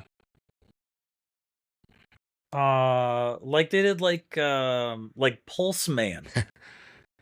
Yeah. You know what I mean? And like fucking Magical Taruturu-kun or whatever. They did fucking Notan to Isho. Yeah, Drill Dozer and like Harmonite. Yeah, Clickmate. Giga Wrecker was one of them. Yuden. Little Town Hero looked kind of cute, but I played that game and it was like not so good. Bazaar D Gasoro no Game D Gas. I don't know. I'm trying my best. Oh, I see which the 1996 under Red Blue. Bazaar de Gosaru no Game de Gosaru. Yeah, no, go fucking miss me with that. How about that? Yeah, they just be making stuff, man. Nontanto Isho Kurukuru Puzzle. Yeah, they just be making stuff. So like yeah, I don't think I've ever enjoyed a Game Freak game outside of the Pokemon sphere. The Tembo, the badass elephant, is a cool name, but I mean, I've never, you know. Yo, you know what needs to be remade and redone and a sequel made for it ASAP? You know what game really needs that? The Yo. Xbox exclusive Viva Pinata. Oh my god, imagine. You laugh. I like that game. That game was fun. Well, Wow, that's disrespectful. That's crazy. not Viva Pinata. Why do we hate Viva Pinata? What did Viva Pinata do to you? I'll tell you what, I never played it. I never touched it. It's a pinata collection. It's a pinata creature collection game. It's amazing. Don't you like hit him with sticks? That's what you do with pinatas. You hit them. Yeah, but what? I don't know. Make friends with a bunch of animals and then bust them open for candy. That's crazy. Oh no. But yeah, I'll tell you what. I just couldn't get behind how ugly it was. But pinatas are cute. You're just a pinata hater. That's crazy. I never thought. I am a certified Viva Pinata hater. No, you're a pinata hater. You hate pinatas and you hate Viva Pinata even more because it's a pinata. That's insane. Why do you hate Hispanic culture? You know what? I'll tell you, that's a really interesting question. That's a fascinating question. They're so cute. What do you mean? And don't get me wrong, I have a little torta of my own, but like the fact that we're in a situation where the little cow pinatas are what they are. Look at the little cow. The little cow's so cute. Look, she just wants to be loved. Look at the horse. His little. The cow is pretty cute. The horse is great. You're just a hater. It's insane. Well, our horse is bad. You know, I never thought you were a down bad hater, but that's insane. No, I am for real. I like that little blue bunny thing behind the cow and the. I don't even think you beat them. I think you save them. I think the whole thing is you're saving them. You don't even beat them. Oh, that's kind of tight. Like they're gonna get broke open, and you like. Yeah, I think the whole thing is you're like trying to like breed them so they don't go extinct or something. Because there's like a ranching mechanic. It's been a while. Not the nature conservationist of Viva Pinata. You have to make the reservation for pinatas. Yeah, because they breed and make little baby ones. Like, yeah, it's just a fucking awesome game. Oh, that's kind of tight. Okay, maybe I misjudged Viva Pinata. Maybe I'll have to buy a. Maybe I'll have to buy a one of those Xbox 360 controllers. You know what I mean, and get in there and find out. Maybe I'll emulate it. I'll emulate Viva Pinata. That's very funny. Well, I fuck with that. Viva the game revolves around players tending to a neglected garden in Pinata Island, in which different variations of pinatas based on animals must be bred whilst fending off disruptive interlopers. So you're protecting these pinatas. You're trying to breed them and, like, you know, make them live. Yeah, once two pinatas of the same species are residents and they start mating and make baby pinatus. They're so cute. Wow. Yeah, you're a fucking down bad hater, but you're just like trying to save the lives of pinatas. And I think that's a noble cause. I just wish they weren't so ugly. Well, not everybody could be a fucking ice cream cone shaped Pokemon that's a fucking parasite. You know what I mean? Like sorry. Oh yeah. Circling back, do you know about toxoplasmosis? I know a little bit about a little bit, you know? Yeah, so there's this like parasite that lives in cat poop. Like cats poop it. And then it gets into humans' brains. and it makes you like cats more. Yeah. And that's all it does. It just makes you like cats. But what it does outside of humans is make mice like cats. It like infects mice. And then the mice lose their fear of cats and become like very pro cat I don't know what the opposite of avoidant is, but they become like they seek cats. And then the cats eat the mice, and that's how the new generation of toxoplasmosis parasites get into the cat so they can breed in the intestines and then lay eggs, and then what it about, goes out with the poop. have you heard of the cat scratch disease or cat scratch fever? Yeah, That I you can don't know. get infected by a bacterial disease via cat claws that are infected with the bacteria. Oh, what's it do? Let's see. I think it's like a flu like thing because they call it like cat. It's like it's joked around as like cat scratch fever or whatever. Initial symptoms: small, often painless pustules or blisters on the side of the bite or scratch, usually occurring a week after. Lymph node swelling, flu-like symptoms, and more severe symptoms, including a weakened immune system and prolonged symptoms such as conjunctivitis and neurological complications. You can die. You can die from these dumbass cats. Dude, cats kind of suck. I'm going to be honest, cats are great when they're kittens, but like they're just an animal that hates us, and we are like keep them as pets because we think it's funny. And they look at us and they're like, "Fuck you, human. If I wanted you, I would have chose you."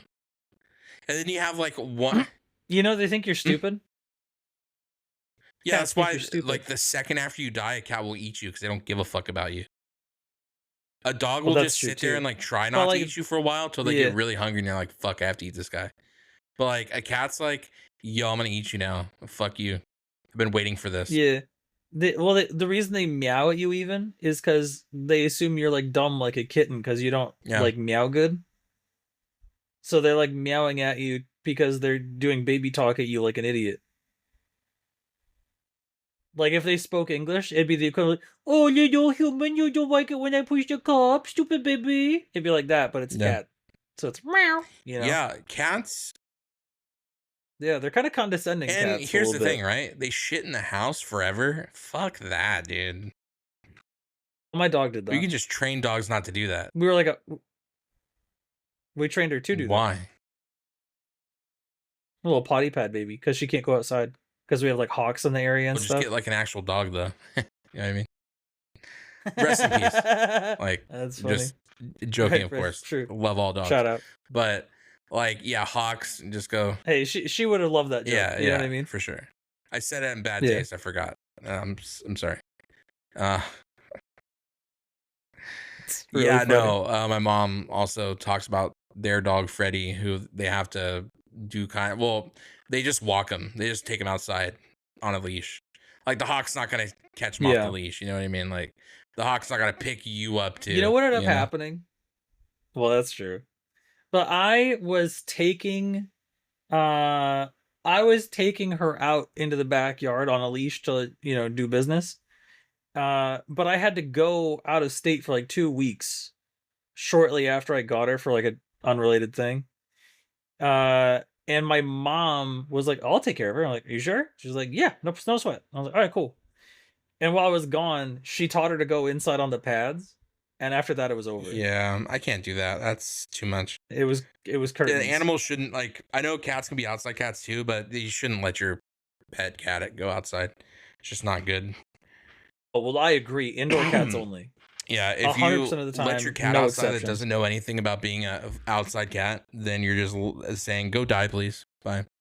Like, it's so bad. Dog, you're begging for them to get hit by a car, catch fleas, get a disease, get like injured by another animal, get lost, stolen by somebody, any number of things. Like, it's so irresponsible. It's so fucking goofy. Unless you have property in which the cat has a job, like to keep mice and stuff away. That's different. That's like, you can have certain breeds that their prey drive is really high, so they're good at being outdoor cats, and you have property, so people aren't going to be like doing that or whatever. But But if you're in a neighborhood, if you have like a tabby or something. Oh, brother, don't even. Right. If you're at like a don't even get me started on people who get their cats declawed, brother. I fucking can't. Like, no, that's so fucked. It's like if someone. I don't really understand the premise. They like remove the nail bed completely. They just rip that shit out. Yeah, it's like so inhumane. It's like if I came to, if you're like, hey, I just hate my nails. I was like, cool. Or if the person you were dating was like, if Lily was like, babe, I hate your nails, and we're like, she's like, I'm gonna take you to a clinic so I can rip your nail beds out. Be like, bitch, wait, what? Like, what? Why would you do this? Like, I like my nails. Like, is there anesthesia? Some of them don't. No, some of them don't use anesthesia. They just dry fire. It's bad. Huh? It's insane. It's archaic. Actually, most like good clinics you go to won't even do the procedure. If you have to go to like a shady place. They'll just be like, hey, fuck we you. do not do this. Because it's painful for them for the rest of their lives. Because it's not taking the nail bed out, it's taking a whole part of their paw out. It's like a little it's like the nail grows out of the little pod thing, and they take the pod, like they rip it out completely. And so they say like the cats feel pain of that like forever.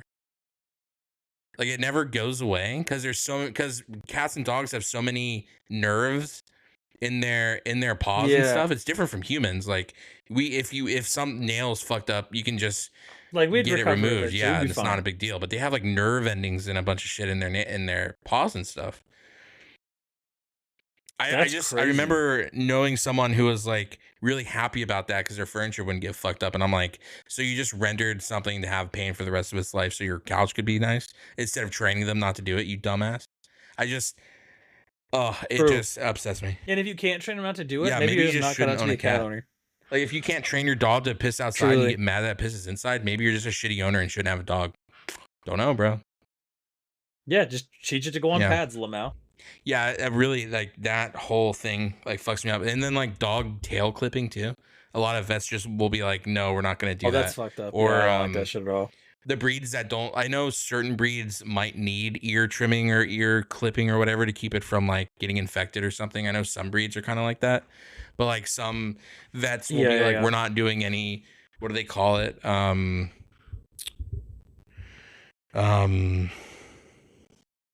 Plastic surgery or whatever to make your dog, like clip your dog's ears. Cosmetic surgeries, like surgeries. They don't do that. They'll do like surgeries if it had to deal with like the health of the dog or whatever.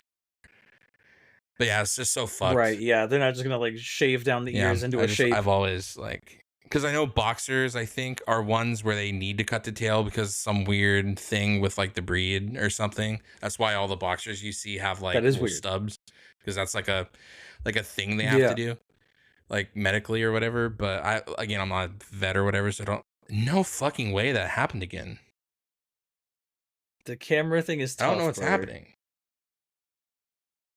Audio listeners, again, you are immune. So that's nice. My psyche is not immune. Do you need to like handle that, bro? I think it's a Twitch thing. I think Twitch is just fucking up for some reason. I don't know. Oh, how interesting. I don't know, but I'm fine. I'm good. We're probably wrapping up here pretty soon too, huh? So. Yeah, I was going to say, at least it's towards the end. Well, it's been the whole time, by the way. That's good. Been fighting this the whole time. But at least this most recent thing, if it had to happen a third time, at least it's towards the end. Yeah, so weird. I don't know if it's like a computer issue or what. Yeah, after I restarted my computer earlier, it was being a little strange. I think I actually might have to just, try to, like, I'd be a little offline guy, try to fix some stuff for myself afterwards. Yeah. That is a whimsical part of streaming on Twitch, isn't it? Just a fun little whimsy thing that like hardware on software will notoriously frequently, without fail, stop working. The most reliable thing is that things aren't reliable. Yeah, there is a software update though, so maybe there's like a something, who knows, something. Well, that's good. Well, and you know what? That's valid. Sometimes you do have to update some stuff. Hey, we're back. Who knows?